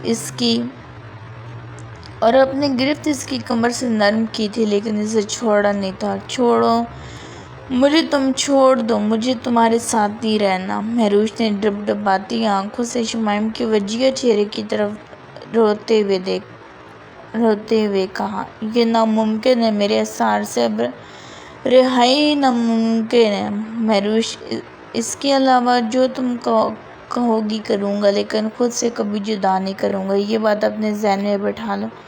شمائم نے اس کی بات سنتے اپنے غیظ و اشتعال پر بمشکل ضبط سے کہا تھا، اس کے لہجے سے غصہ چھلک رہا تھا، میں پھر کہہ رہا ہوں مہروش، آنے والے حالات کے لیے اپنے ذہن کو تیار کر لو، میری طرف سے تمہیں کبھی کوئی پریشانی نہیں ہوگی، یہ وعدہ ہے شمائم عالم شاہ کا، کیونکہ شمائم عالم شاہ جو ایک بار وعدہ کر لے آخری سانس تک نبھاتا ہے۔ شمائم اس کی گال کو چھوتے نرمی سے کہا تھا، جاؤ یہاں سے۔ مہروش اس کی نرم گرفت محسوس کرتی جھٹکے سے اسے دور دھکیلا تھا اور پیچھے ہوئی تھی۔ شمائم نے افسوس سے اسے دیکھا اور جتنا اسے نرمی سے پیش آ رہا تھا وہ اتنی غصہ دلانے میں کوئی کسر نہیں چھوڑی تھی۔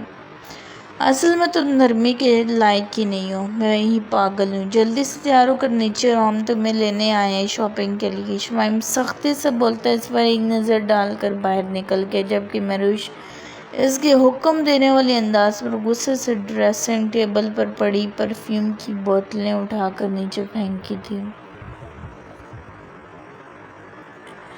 شیرام نے آنکھ کھلتے سائیڈ پڑے ٹیبل پر موبائل اٹھا کر ٹائم دیکھا، جہاں رات کے 10 بج رہے تھے۔ وہ پھر بھرپور انگڑائی لیتا ہوا اٹھا جب اس کے موبائل پر میسج کی بیپ بجی۔ اس نے موبائل اٹھا کر میسج کھول کر دیکھا جو ایفریم کے بندے کا پیغام تھا کہ آج رات اٹلی کے مشہور ڈانس کلب میں رات کے 1 بجے تیمور جہانگیر کی بہت بڑی ڈیل ہونے والی اور ساتھ ہی کلب کا نام لکھا ہوا تھا۔ اوکے، کلب میں انتظامات کر دو۔ میسج بھیجتے وہ اٹھا، فریش ہونے کے لیے واش روم کی جانب بڑھا۔ انہیں یہاں آئے ہوئے 2 دن ہو گئے تھے۔ اس کا اور نورب کا کمرہ آمنے سامنے تھا جسے نورب نے دیکھتے غصے سے دانت پینچے تھے۔ 2 دن میں نورب کا سامنا صرف 2 دفعہ ہی ہوا تھا۔ ایک صبح جب ناشتے کے وقت نیچے ہوٹل کے ساتھ ہی ایک چھوٹے سے ریسٹورانٹ میں جانے سے پہلے اس نے نورب کے کمرے کا دروازہ بجایا تھا۔ کافی دیر وہ اس کے کمرے کے پاس کھڑا رہا۔ اندر سے جواب نہ ملنے پر سو رہی ہوگی کا سمجھ کر وہ نیچے ریسٹورانٹ میں ناشتہ کرنے آیا تھا۔ نورب کا نمبر اس کے پاس نہیں تھا، وہ نورب کو کال کر کے پتہ کر لیتا۔ نیچے ریسٹورانٹ میں پہنچتے ہی اس نے نورب کو بیٹھے حیران نظروں سے دیکھا جو موبائل کان کے ساتھ لگائے کسی سے بات کر رہی تھی۔ شیرام چلتا نورب کے پاس آ کر رک گیا۔ نورب سائمہ بیگم سے بات کر رہی تھی، اپنی خیریت کا بتا رہی تھی۔ شمائم کے پہنچتے ہی نظر اٹھا کر شیرام کو دیکھا جو اسے ہی دیکھ رہا تھا۔ شیرام کرسی گھسیٹتے اس کے سامنے بیٹھ گیا۔ اچھا ماما، میں آپ سے پھر بات کرتی ہوں، اپنا خیال رکھیے گا، خدا حافظ۔ نورب کہتے فون بند کر گئی اور شیرام کی طرف متوجہ ہوئی جو اسے ہی ٹھٹکے باندھے دیکھ رہا تھا۔ اس کا یوں ٹھٹکی باندھ کر دیکھنا نورب کو سخت زہر لگتا تھا۔ نورب نے اس کے ایسے دیکھنے پر آئی برو چکاتے غصے سے اسے دیکھا۔ اس کے آئی برو چکانے پر شیرام کے لبوں پر مسکراہٹ سی آ گئی۔ جب نورب اپنی سیٹ سے اٹھی، کہاں جا رہی ہو؟ ناشتہ نہیں کرنا؟ شیرام نے اسے اٹھتے دیکھ کر کہا، میں کر چکی ہوں، بے رخی سے کہتی وہاں سے نکلنے لگی۔ جب شیرام کی آواز پر رکی، نورب مجھے اپنا نمبر دو۔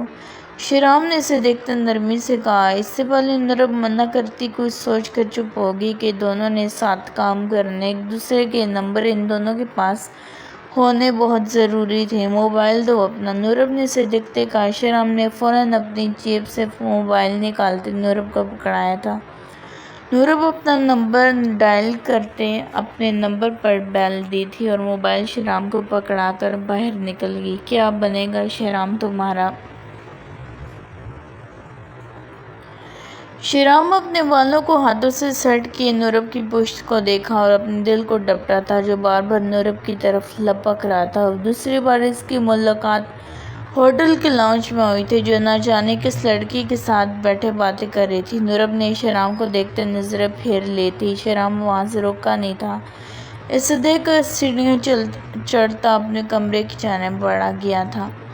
فریش ہو کر وہ باہر نکلا۔ اسے نورب کو جلد از جلد تیمور جہانگیر کی ڈیل کے بارے میں بتانا تھا۔ وہ جلدی سے تیار ہو کر کمرے سے باہر نکلا اور سامنے نورب کے کمرے کو کھٹکھٹایا۔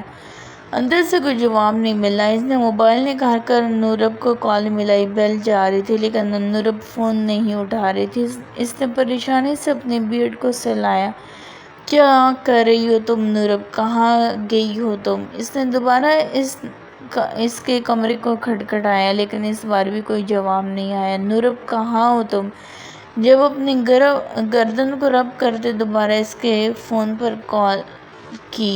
بیل جا رہی تھی لیکن نورب کال نہیں اٹھا رہی تھی۔ وہ جھنجھلاتے نیچے ریسیپشن پر گیا اور نورب کا پوچھا۔ وہاں بھی انہوں نے لا علمی کا اظہار کیا۔ اس نے سارا ہوٹل چھان مارا لیکن نورب کی کوئی خبر نہیں تھی۔ وہ نیچے ہی ہوٹل کی لابی میں بیٹھ گیا۔ اس کا ارادہ تھا کہ وہ ڈنر کر کے ساتھ کلب کے لیے نکلیں گے لیکن نورب کی دور دور تک کوئی خبر نہیں تھی۔ وہ ساتھ ساتھ نورب کو بھی فون کر رہا تھا لیکن آگے سے نو رسپانس دے کر وہ نیچے لابی میں ہی نورب کا انتظار کرنے لگا۔ اسے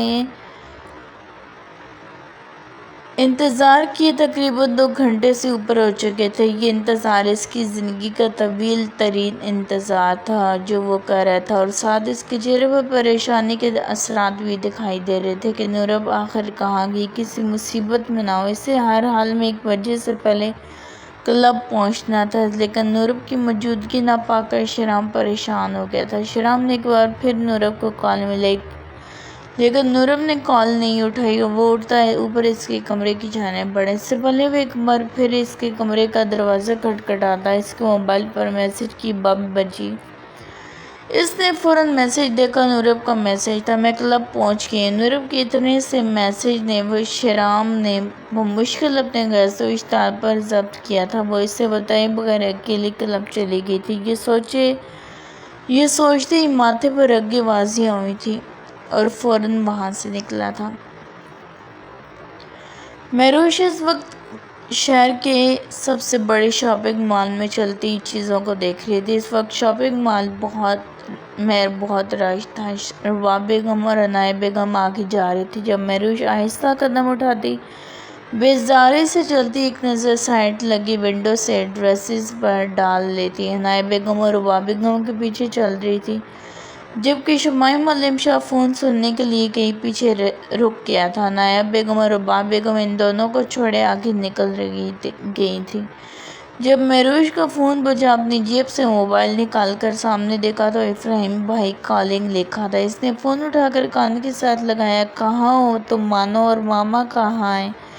افراہیم نے فون اٹھاتے ہی پوچھا، بھائی ہم لوگ چاچی جان کے ساتھ شاپنگ مال میں آئے ہوئے ہیں۔ مہروش اسے بتاتے ہی وہیں ایک جگہ رک کر افراہیم کی بات سننے لگی۔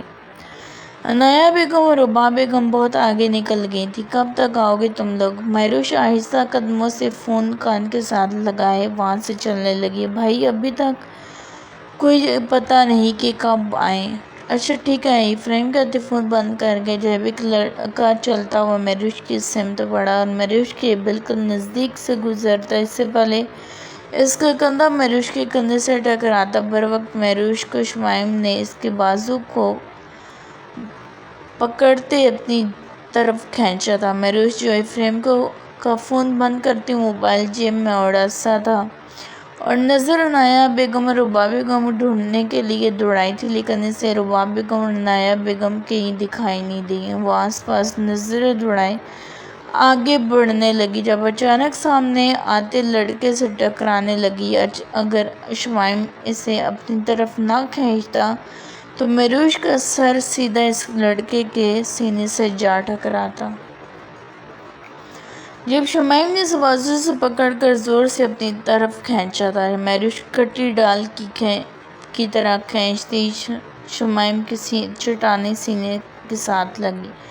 میروش کو کچھ سمجھ نہیں آیا کہ اس کے ساتھ ہوا کیا۔ وہ بدحواس ہوتی شمائم کے سینے سے سر اٹھاتی، چہرہ اوپر کرتی شمائم کو دیکھا تو آنکھوں میں حیرت اور غصہ دونوں بروقت آیا۔ تم شمائم! میروش! اس سے پہلے کہ اسے کچھ کہتی شمائم نے غسیلی نظروں سے میروش کو دیکھا۔ غصے سے شمائم کا چہرہ سرخ پڑ چکا تھا، آنکھیں خون برسانے لگی تھیں۔ دھیان کہاں ہے تمہارا؟ ہاں؟ شمائم نے دبے دبے غصے سے اس کے بازو کو جکڑتے اسے اپنے نزدیک کرتے بولا اور ساتھ پیچھے مڑتے لڑکے کو دیکھا جو ان کے پاس سے گزرتا آگے بڑھ گیا تھا۔ شمائم! شمائم! میروش کے بازو کو چھوڑتا پیچھے مڑتا اس لڑکے کی جانب بڑھنے لگا۔ جب آگے ہوتے میروش نے اس کے بازو پر ہاتھ رکھا۔ غلطی میری ہے، مجھے دیکھ کر چلنا چاہیے تھا، میروش نم آواز میں بولی۔ وہ یہاں کوئی تماشا کھڑا نہیں کرنا چاہتی تھی، پورا مال لوگوں سے بھرا ہوا تھا۔ شمائم کے غصے سے بھی آگاہ تھی، یقیناً اس لڑکے کو مارتا بھی وہ لڑکا جان بوجھ کر اس سے ٹکرانے والا تھا۔ یہ بات شمائم بھی بہت اچھے سے جانتا تھا، لیکن میروش کی بے دھیانی سے غصہ دلا کہ میروش کا ہاتھ ابھی بھی شمائم کی بازو پر تھا، اس کی نم آواز محسوس کرتا اس کے پاس سے آیا اور اپنی گندی بیئرڈ کو سلاتے میروش کو دیکھا۔ ماما اور تائی سائیں کہاں ہیں؟ شمائم نے اپنے غصے کو کنٹرول کرتا اس کے خوبصورت چہرے کو دیکھتے نرمی سے بولا، جس کی آنکھیں پل میں نرم ہوئی تھیں۔ آج جب سے اسے ملا تھا وہ اسے روتا ہی دیکھ رہا تھا۔ وہ آگے چلی گئی ہیں۔ میروش آس پاس لوگوں کو دیکھتے کہا۔ شمائم پر دوبارہ نظر ڈالنا میروش نے گوارا نہیں کیا۔ تم ان کے ساتھ کیوں نہیں گئی؟ شمائم پورے حق و استحقاق سے اس کا ہاتھ پکڑتے آگے چلتے ہوئے بولا۔ چھوڑو، میں خود چل سکتی ہوں۔ میروش کے چہرے پر یکدم غصے کی سرخی آ گئی اور اپنا ہاتھ چھڑاتے ہوئے غصے سے بولی، دیکھ لیا میں نے تمہیں جو تم چل سکتی ہو۔ شمائم نے اس کے ہاتھ پر اپنی گرفت مضبوط کرتے کہا۔ جب شمائم کا فون بجا، ایک ہاتھ سے میروش کا ہاتھ تھاما، دوسرے ہاتھ سے موبائل جیب سے نکالا۔ ہیلو، تم کہاں ہو؟ شمائم نے فوراً فون اٹھاتے کہا۔ اوکے، میں آتا ہوں۔ فون بند کرتا ہوں، موبائل جیب میں رکھتا ہوں، میروش کا ہاتھ پکڑے لفٹ کی جانب بڑھا۔ لفٹ میں بھی شمائم نے اس کا ہاتھ نہیں چھوڑا۔ میروش غصے سے شمائم کو کھا جانے والی نظروں سے گھورنے لگی۔ وہ ایک بار پھر مزاحمت کی ہاتھ چھڑانے کی، لیکن شمائم نے آئی برو اچکاتے میروش کی طرف دیکھتے اپنی گرفت مضبوط کی تھی۔ جب دوسرے فلور پر پہنچتے تیسرے فلور کی لفٹ میں داخل ہوا۔ یہ تم مجھے کہاں لے کر جا رہے ہو؟ جب وہ لفٹ سے نکلتے تیسرے فلور پر آئے، شمائم نے اس کی بات کو انسنا کر دی اور سامنے بنے ایک چھوٹے سے اوپن کیفے کی جانب بڑھا، جس کی سائڈوں پر کرسیاں لگی ہوئی تھیں اور لوگ پاس سے گزرتے جا رہے تھے۔ جب ایک لڑکی دوسری جانب منہ کیے بیٹھی تھی، شمائم دور سے اسے دیکھتے اس لڑکی کی جانب بڑھا۔ میروش اس کے ساتھ قدم بہ قدم چل رہی تھی۔ حوریہ! جب شمائم اس کے پاس پہنچتی اس لڑکی کی پشت کو دیکھ کر بولا اور ساتھ ہی میروش کا ہاتھ چھوڑ دیا۔ حوریہ نے فوراً شمائم کی آواز پر پلٹ کر دیکھا۔ شمائم! حوریہ آگے بڑھتی اس کے سینے سے جا لگی، چہرے پر انتہائی مسکراہٹ تھی۔ مہروش نے ناگواری سے شمائم کی طرف دیکھا اور پھر حوریہ کی طرف، جو تنگ سی جینز اور تنگ ہی یلو شرٹ پہنے جس سے اس کا آدھا جسم نمایاں ہوتا نظر آ رہا تھا، بال ڈائی کیے ہوئے انتہائی کوئی بولڈ دکھائی دی۔ مجھے سنی آپی نے بتایا افراہیم بھائی کا، تو فوراً افراہیم بھائی کو کال کر کے تمہارا نمبر لیا، تمہیں ملایا۔ میں باہر نکلی بھی تھی اور تم نے بتایا کہ تم ادھر نزدیک ہو، تم سے ملنے آ گئی۔ حوریہ نے چہکتے ہوئے سامنے کھڑے مغرور اور سنجیدہ شخص کو دیکھا جو اس کی آس پر یہاں اپنی نانوں کے ساتھ شفٹ ہو گئی تھی۔ سامنے کھڑے انسان کو دیکھ کر اس کی دھڑکنیں منتشر ہوئی تھیں۔ تم کب آئی؟ شمائم نے اس کے مسکراتے چہرے کی طرف دیکھا جو اسے ہی دیکھ رہی تھی۔ ہفتہ ہو گیا ہمیں آئے ہوئے، مہروش نے بیزاری سے حوریہ کی آنکھوں میں لکھی تحریر پڑھ رہی تھی۔ حوریہ، شمائم نے مہروش کو دیکھا جو خاموشی سے ان دونوں کو دیکھ رہی تھی۔ ایکسکیوز می، اس سے پہلے شمائم کچھ کہتا مہروش ان دونوں کو کہتی وہاں سے ہٹ کر آگے بڑھ گئی۔ مہروش کی بے اعتنائی اور بے رخی پر شمائم کو بہت غصہ آیا اور ابھی مہروش کا تعارف جو حوریہ سے کروانے ہی والا تھا، مہروش کو دیکھتے سب بمشکل ہی اپنے دونوں مٹھیوں کو آپس میں بھیجا اور مہروش کی جانب دیکھا جو چار ٹیبل چھوڑ کر شمائم کے سامنے ٹیبل پر جا کر بیٹھ گئی۔ یہ کون؟ حوریہ نے مہروش کی طرف دیکھتے شمائم سے پوچھا۔ چلو آؤ بیٹھو۔ شمائم اس کی بات کو نظر انداز کرتے حوریہ کو بیٹھنے کے لیے بولا اور ساتھ ہی کرسی گھسیٹ کر بیٹھا۔ اور سناؤ نانو ٹھیک ہے؟ شمائم نے ایک نظر سامنے بیٹھی مہروش پر ڈالی حوریہ سے بولا۔ ہاں بالکل ٹھیک ہے۔ حوریہ کی خوشی کی کوئی انتہا نہیں تھی، اس کے چہرے پر خوشی دیکھنے کے لائق تھی۔ شمائم نے ویٹر کو بلا کر آرڈر دیتا حوریہ سے باتیں کرنے لگا اور ساتھ ساتھ مہروش پر بھی نظر ڈال لیتا۔ مہروش نے ناگواری اور آنکھوں میں حقارت لیے شمائم کو دیکھا جو اسے بھلائے حوریہ کے ساتھ باتوں میں مگن تھا۔ جب شمائم کی نظر مہروش پر پڑی، دور سے ہی مہروش کی آنکھوں میں اپنے لیے حقارت اور نفرت دیکھ کر شمائم کے اندر آگ دہک اٹھی۔ وہ سب کچھ برداشت کرنے کو تیار تھا لیکن اپنے لیے نفرت مہروش کی آنکھوں میں دیکھتے وہ پاگل ہو رہا تھا، بمشکل ہی اپنے اندر جلتی آگ کو کنٹرول کیے بیٹھا ہوا تھا۔ تم خود کیا ہو شمائم عالم شاہ؟ مجھے عادل کے ساتھ نہیں دیکھ سکتے، بلکہ کسی کے ساتھ بھی نہیں دیکھ سکتے، اور خود دوسری لڑکیوں کے بازوؤں کا ہار بنے ہوئے۔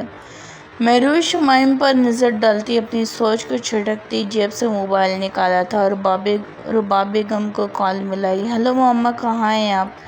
مہروش نے رباب بیگم سے پوچھا اور ساتھ ایک نظر چھوٹی سی بچی 2 سال کی بچی پر پڑی جو بال کے ساتھ کھیلتی سیڑھیوں کی جانب تیزی سے بڑھ رہی تھی، بال کو پاؤں سے کک کرتی کھیلتی تیزی سے دوڑ رہی تھی۔ اوکے ماما، میں آتی ہوں۔ مہروش فون بند کرتی جلدی سے جیب میں ڈالتی بچی کی طرف دوڑی جو بھاگ کر پاؤں کو بال سے کک مارتی کھیلتے سیڑھیوں کی جانب بڑھی تھی۔ نہ جانے اس کے ماں باپ کہاں تھے جنہیں بچی کی بالکل پرواہ نہیں تھی، وہ کہاں ہیں؟ مہروش بھاگتی ہوئی بچی کی جانب بڑھی تھی جب بچی کی بال تیسری سیڑھی پر گری۔ بچی وہیں رک گئی اور بال کو دیکھ کر اونچی آواز میں رونے لگی۔ مہروش وہاں پہنچی اور بچی کے پاس پہنچ کر گھٹنوں کے بل بیٹھ کر اسے دیکھتی مسکرائی جو ہزاروں قطار روئی جا رہی تھی۔ زیادہ تر لوگ لفٹ کا انتخاب کر رہے تھے، سیڑھیوں کا کم استعمال ہوتا ہے۔ اس وقت بھی سیڑھیوں پر کوئی نہیں تھا۔ مہروش نے نرمی سے اس کے آنسو پوچھے۔ بچی اس کی کمزوری تھی، وہ جہاں بچوں کو دیکھتی وہاں اس کے ساتھ پیار کرنے لگی۔ یہ چھوٹی سی بچی اسے بہت پیاری لگی، وہ اسے پچکارتے ہوئے ساتھ لگائے چپ کروانے لگی۔ مہروش بچی کو پیچھے کرتی اٹھ کر سیڑھیوں سے اس کی بال اٹھائے اس کی جانب بڑھائی تھی۔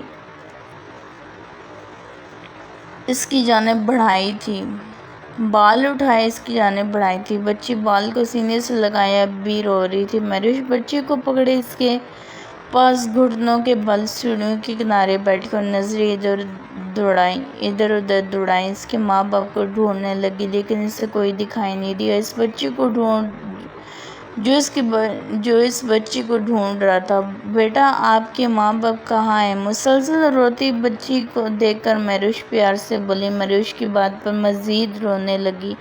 اس سے پہلے مہروش اٹھ کر اس بچی کا ہاتھ پکڑ کر اس کے ماں باپ کو ڈھونڈتے مہروش چھٹی اس کا پاؤں لڑکھڑائی۔ یہ جانے بغیر کہ اس کا پاؤں سیڑھی کے کنارے پر ہے، اس سے پہلے وہ آگے ہو کر بچی کا ہاتھ پکڑتی لبوں کا کھیلتا ایک خراش چیخ گونجی تھی۔ اس کے ہاتھ ہوا میں لہرائے تھے اور نیچے گرنے سے پہلے اس کی نظر شمائم پر کی جانب اٹھی جو بدحواس ہوتے اس کی طرف بھاگ رہا تھا۔ مہروش! شمائم بھاگتے ہوئے زور سے چلایا۔ شمائم حوریہ کے ساتھ باتوں میں مگن تھا اور گائے بگائے نظر مہروش پر ڈال رہا تھا۔ جب مہروش اٹھتی نے موبائل جیب میں ڈالا اور چلتی ہوئی بچی کے پاس رکی۔ اس کے پاس گھٹنوں کے بل بیٹھی اس بچی کو ساتھ لگا کر پیار کر رہی تھی۔ شمائم کی نظر مہروش پر ہی تھی۔ شمائم نے حوریہ کی جانب متوجہ ہوا جب پھر ایک نظر مہروش پر ڈالی جب مہروش کے قدم لڑکھڑائے تھے۔ حوریہ اس سے کچھ پوچھ رہی تھی۔ شمائم تیزی سے اٹھتا اپنی کرسی پیچھے کرتا مہروش کی جانب بھاگا تھا جب مہروش کی دل خراش چیخ گونجی تھی۔ اس کے پاس سے گزرتے لوگ اپنی جگہ روکے تھے اور کچھ لوگ مہروش کی جانب بھاگے تھے۔ مہروش سیڑھیوں سے گرتی پڑتی نیچے کی جانب تیزی سے گر رہی تھی۔ شمائم بھاگتا ہوا پانچ پانچ سیڑھیاں پھلانگتا نیچے کی جانب پاگلوں کی طرح بھاگ رہا تھا۔ شمائم کو اپنے جسم سے جان نکلتے ہوئے محسوس ہوئی جب نیچے پہنچ کر مہروش کا سر اپنی گود میں رکھا۔ مہروش! شمائم کا دل جیسے بند ہو رہا تھا۔ لمحہ پہلے وہ اس کی نظروں کے سامنے ٹھیک ٹھاک کھڑی تھی۔ مہروش! شمائم نے اس کا خون سے بھرا گال تھپ تھپایا۔ خون اس کے ماتھے سے بہتا اس کی گردن پر بہہ رہا تھا جب مہروش نے ہلکی سی آنکھیں کھولی اور اپنے اوپر جھکے شمائم کو دیکھا۔ مہروش کو شمائم کے چہرے پر اسے کھو جانے کا ڈر اور تڑپ دکھائی دی۔ شمائم! مہروش کے لب پھڑپڑائے تھے، فوراً ہوش سے بیگانہ ہو گئی۔ مہروش! شمائم چیختے ہوئے بولا۔ مہروش! شمائم ایک ہاتھ اس کے سر کے نیچے رکھے دوسرا ہاتھ سے اس کا گال تھپ تھپاتے تڑپتے وہ بولا تھا جب اسے اپنے ہاتھ میں گیلا پن محسوس ہوا۔ اس نے اپنا ہاتھ سامنے کیا جو خون سے بھر چکا تھا۔ لوگ اس کے ارد گرد جمع ہونے لگے۔ حوریہ بھی شمائم کے پیچھے بھاگتی اس تک آئی تھی اور خاموشی سے اسے دیکھ رہی تھی۔ مہروش! شمائم نے چیختے ہوئے اسے پکارتے اس کے گال تھپ تھپائے تھے۔ شمائم کی تڑپتی آواز حوریہ کے لیے حیرانگی کا باعث تھی۔ شمائم نے تڑپتے ہوئے اسے دوبارہ پکارا جو بے جان سی پڑی تھی، کوئی ہلچل نہ تھی۔ شمائم نے مہروش کے بے جان وجود کو گود میں اٹھائے سینے سے لپٹائے باہر کی جانب دوڑا تھا جبکہ پیچھے میں حوریہ حیران نظروں سے شمائم کی پشت دیکھتی رہ گئی۔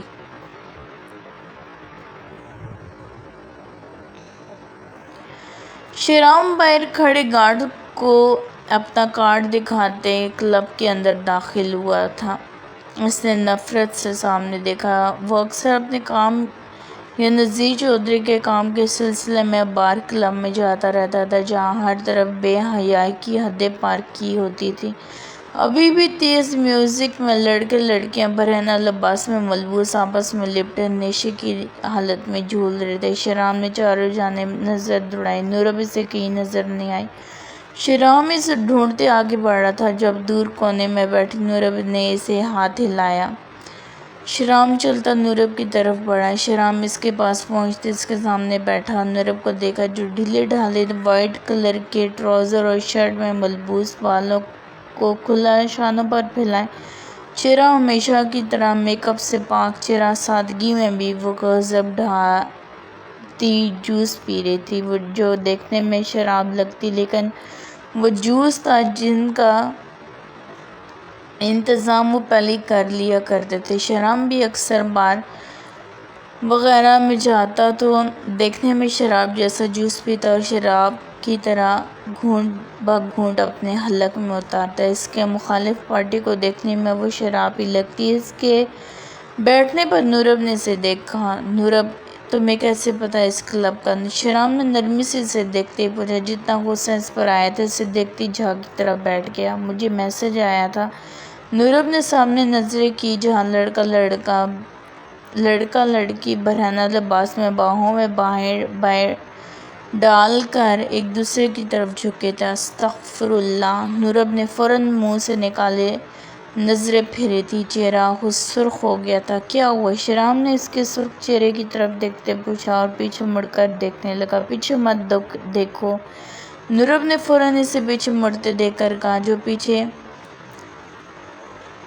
مڑنے لگا تھا۔ جب اس کی بات سمجھتا سیدھا ہو کر بیٹھا تو مجھے بتا کر آنا چاہیے تھا، میں کب سے وہاں تمہارا ویٹ کر رہا تھا۔ شیرام نے اسے دیکھتے کہا، میں ہوٹل سے باہر نکلی ہوئی تھی جب مجھے میسج آیا، اس لیے سیدھا یہاں آ گئی۔ نورب نے شیرام کو دیکھ کر سپاٹ انداز میں کہا، آئندہ تم مجھے بغیر بتائے نہیں آؤ گی اور نہ کہیں جاؤ گی۔ شیرام نے اسے سنجیدہ لہجے میں کہا۔ نورب اس کی بات کو نظر انداز کرتے نظریں چاروں جانب گھمائی تھی۔ ادھر آ کر بیٹھو۔ نورب نے شیرام کو دیکھتے اسے اپنے ساتھ ایک سیٹ چھوڑ کر بیٹھنے کو کہا۔ شیرام مڑتا وہاں بیٹھا۔ وہ سامنے آدمی دیکھ رہی ہو جو فون پر بات کر رہا ہے، اس کے ہاتھ میں وائن کا گلاس ہے، ایک بلیک پینٹ شرٹ میں۔ وہ تیمور جہانگیر کا آدمی ہے، اس کو میں نے تصویریں میں تیمور جہانگیر کے ساتھ دیکھا ہے۔ نورب ہلکی سی آواز میں بولتی شیرام سے بولی۔ شیرام نے سامنے دیکھا، جانتا ہوں اسے میں، میلس نام ہے، کتنی بار ڈیل کی ہے میں نے اس کے ساتھ بھیس بدل کر۔ شیرام میلس کو دیکھتے نورب سے کہا، جب کلب میں تیمور جہانگیر داخل ہوا، گارڈ کے ہمراہ بلیک سوٹ پہنے، وائٹ شرٹ کے آگے کے 2 بٹن کھلے، کف موڑے ہوئے، آنکھوں پر بلیک گلاسز لگائے آگے بڑھ رہا تھا۔ اس کے چاروں جانب گارڈز تھے۔ جب وہ لفٹ کی طرف بڑھا، باقی کے گارڈز نیچے پھیل گئے۔ لفٹ میں اس کے ساتھ اس کے صرف 2 باڈی گارڈز تھیں۔ بندہ ویسے ہے بڑا شاندار، نورب نے تیمور جہانگیر کی طرف دیکھتے کہا، جو قدم بہ قدم چلتا لفٹ کی جانب بڑھا تھا۔ نورب کی بات پر شیرام کے اندر آگ سی لگی تھی۔ غصے سے اس نے پہلو بدلا تھا۔ دیکھو کیسے ساری لڑکیاں رک کر اسے دیکھ رہی ہیں۔ نورب نے ایک نظر دوڑائی جہاں سب لڑکیاں تیمور جہانگیر کے آنے پر اسے آنکھیں پھاڑے حسرت بھری نگاہوں سے دیکھ رہی تھی۔ دیکھ تو تم بھی رہی ہو، شیرام نے جلتے بھونتے نورب کو دیکھتے سرخ آنکھوں سے کہا۔ نورب نے پلٹتے اس کی طرف دیکھا جس کی آنکھیں سرخ ہو گئی تھیں، ماتھے کی نیلی رگیں ابھر کر واضح ہوئی تھیں۔ نورب نے اپنا سر جھٹکا تھا، دوبارہ تیمور جہانگیر کو دیکھا جو شیشے کی بنی لفٹ پر اوپر 2nd فلور پر جا رہا تھا۔ لفٹ میں اس کے باڈی گارڈز اس کے ساتھ تھیں۔ اس کے گارڈز کے پاس کم از کم 2 گنز اور ایک چاقو تو ضرور ہوگا، ان سے تو میں خود ہی نپٹ لوں گی۔ نورب نے سنجیدگی سے اوپر جاتی لفٹ میں اس کے گارڈز کی طرف دیکھتے ہوئے بولی، جو فل بلیک جینز شرٹ، لمبی ہائٹ، آنکھوں پر بلیک گلاسز لگائے، بالوں کا جوڑا بنائے ہوئے تھی۔ شیرام نے حیرت سے نورب کی طرف دیکھا۔ ہم انہیں مارنے نہیں آئے نورب، تم ایسا کچھ نہیں کرو گی، سمجھ آئی؟ شیرام کے اعصاب بھڑکے تھے۔ اپنے غصے پر ضبط کرتا ہوا بولا، میرا دل کر رہا ہے کہ ان کو آج ہی ہم پھڑکا دیں، وہ قصہ تمام کر دیں، پیچھے جہانگیر رہ جائے گا، وہ خود ہی سامنے آ جائے گا۔ نورب نے اسے مزید تپاتے ہوئے کہا، یہ جو ہزاروں کی تعداد میں لوگ دیکھ رہی ہو نا، ان میں سے آدھے سے زیادہ تیمور جہانگیر کے بندے ہیں۔ تمہیں کیا لگتا ہے وہ ایسے ہی منہ اٹھا کر آ جاتا ہے؟ جگہ جگہ اس کے بندے پھیلے ہوئے ہیں۔ یہ جو نشے کی حالت میں لڑکیاں جھول رہی ہیں نا، ان میں سے کئی لڑکیاں تیمور جہانگیر کے لیے کام کرتی ہوں گی، ابھی نشے کی حالت میں جھولتی ناٹک کر رہی ہوں گی، لیکن نظر سب پر رکھی ہوگی۔ شیرام سپاٹ انداز میں بولا جو اسے آج مکمل زجر کرنے پر تلی ہوئی تھی۔ نورب نے ہنکار بھری، ہمیں بھی اوپر جانا چاہیے، نورب نے اسے دیکھتے کہا۔ چلو۔ شیرام اپنی سیٹ سے اٹھا اور نورب کے ساتھ اوپر کی جانب بڑھا۔ اوپر پہنچتے ایک طرف تیمور جہانگیر پوری شان سے ٹانگ پر ٹانگ رکھے ایک سٹائل سے صفحے پر بیٹھا تھا، جہاں اس کے گارڈز پیچھے اس کی پشت پر دونوں جانب کھڑی تھی، اس کی نظریں چاروں جانب گھوم رہی تھیں جبکہ تیمور جہانگیر کے سامنے والے صفحے پر دو آدمی بلیک تھری پیس سوٹ پہنے کو ایک بڑی عمر کے تھے اور ساتھ رکھے صفحے پر ایک اور آدمی بیٹھا تھا۔ شیرام اور نوراب کا دیر سائٹ پر بیٹھ گئے۔ جب سائٹ پر بیٹھے شخص نے نیچے جھکے بلیک کلر کے بریف کیس اٹھا کر تیمور جہانگیر کی طرف بڑھایا۔ تیمور جہانگیر نے پیچھے کھڑی اپنی گارڈز کو ہاتھ سے اشارہ کیا۔ جب وہ آگے بڑھی، اس آدمی سے بریف کیس لیا تھا۔ تھوڑی دیر بعد سامنے بیٹھے دو آدمیوں میں سے ایک نے تیمور جہانگیر کو ریڈ کلر کی USB پکڑائی۔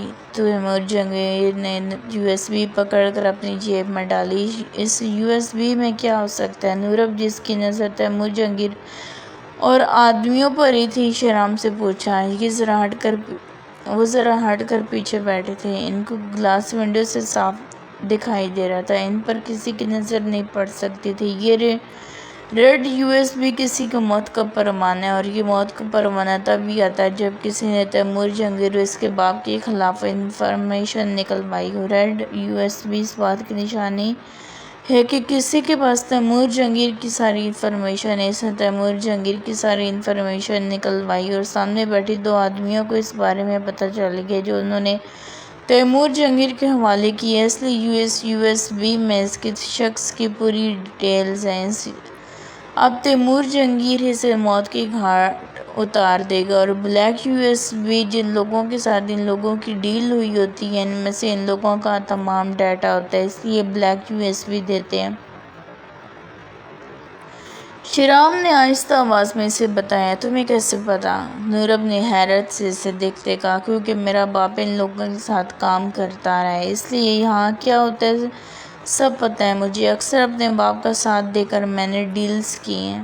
شیرام کی آنکھیں سرخ انگارہ ہوئی تھیں، اسے اپنے سینے میں درد سا اٹھتا محسوس ہوا۔ نوراب نے اپنی آنکھیں اس پر سے پھیری تھیں۔ نوراب کی آنکھیں پھرنا شیرام کو بہت چبھا تھا۔ نذیر چودھری کی گرفتاری کی خبر انہیں مل گئی ہوگی۔ نوراب سامنے تیمور جہانگیر پر نظریں ٹکائے بولی، ہاں مل گئی ہوگی۔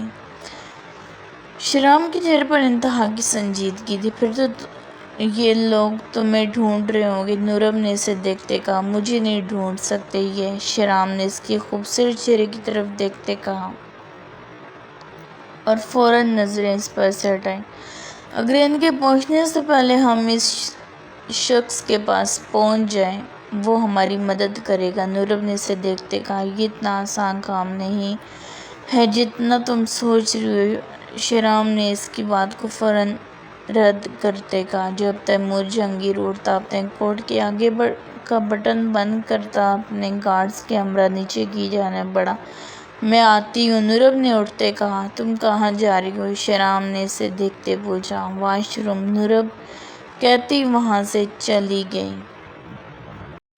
شیرام نے اس کا موبائل ٹیبل پر پڑا اٹھایا۔ اس نے موبائل کو چیک کیا، شکر تھا کہ اس پر کوئی لاک نہیں لگا ہوا تھا۔ شیرام نے جلدی سے اپنا کام کیا اور موبائل دوبارہ اسی حالت میں جیسے اٹھایا تھا اپنی جگہ پر رکھ دیا اور نوراب کا انتظار کرنے لگا۔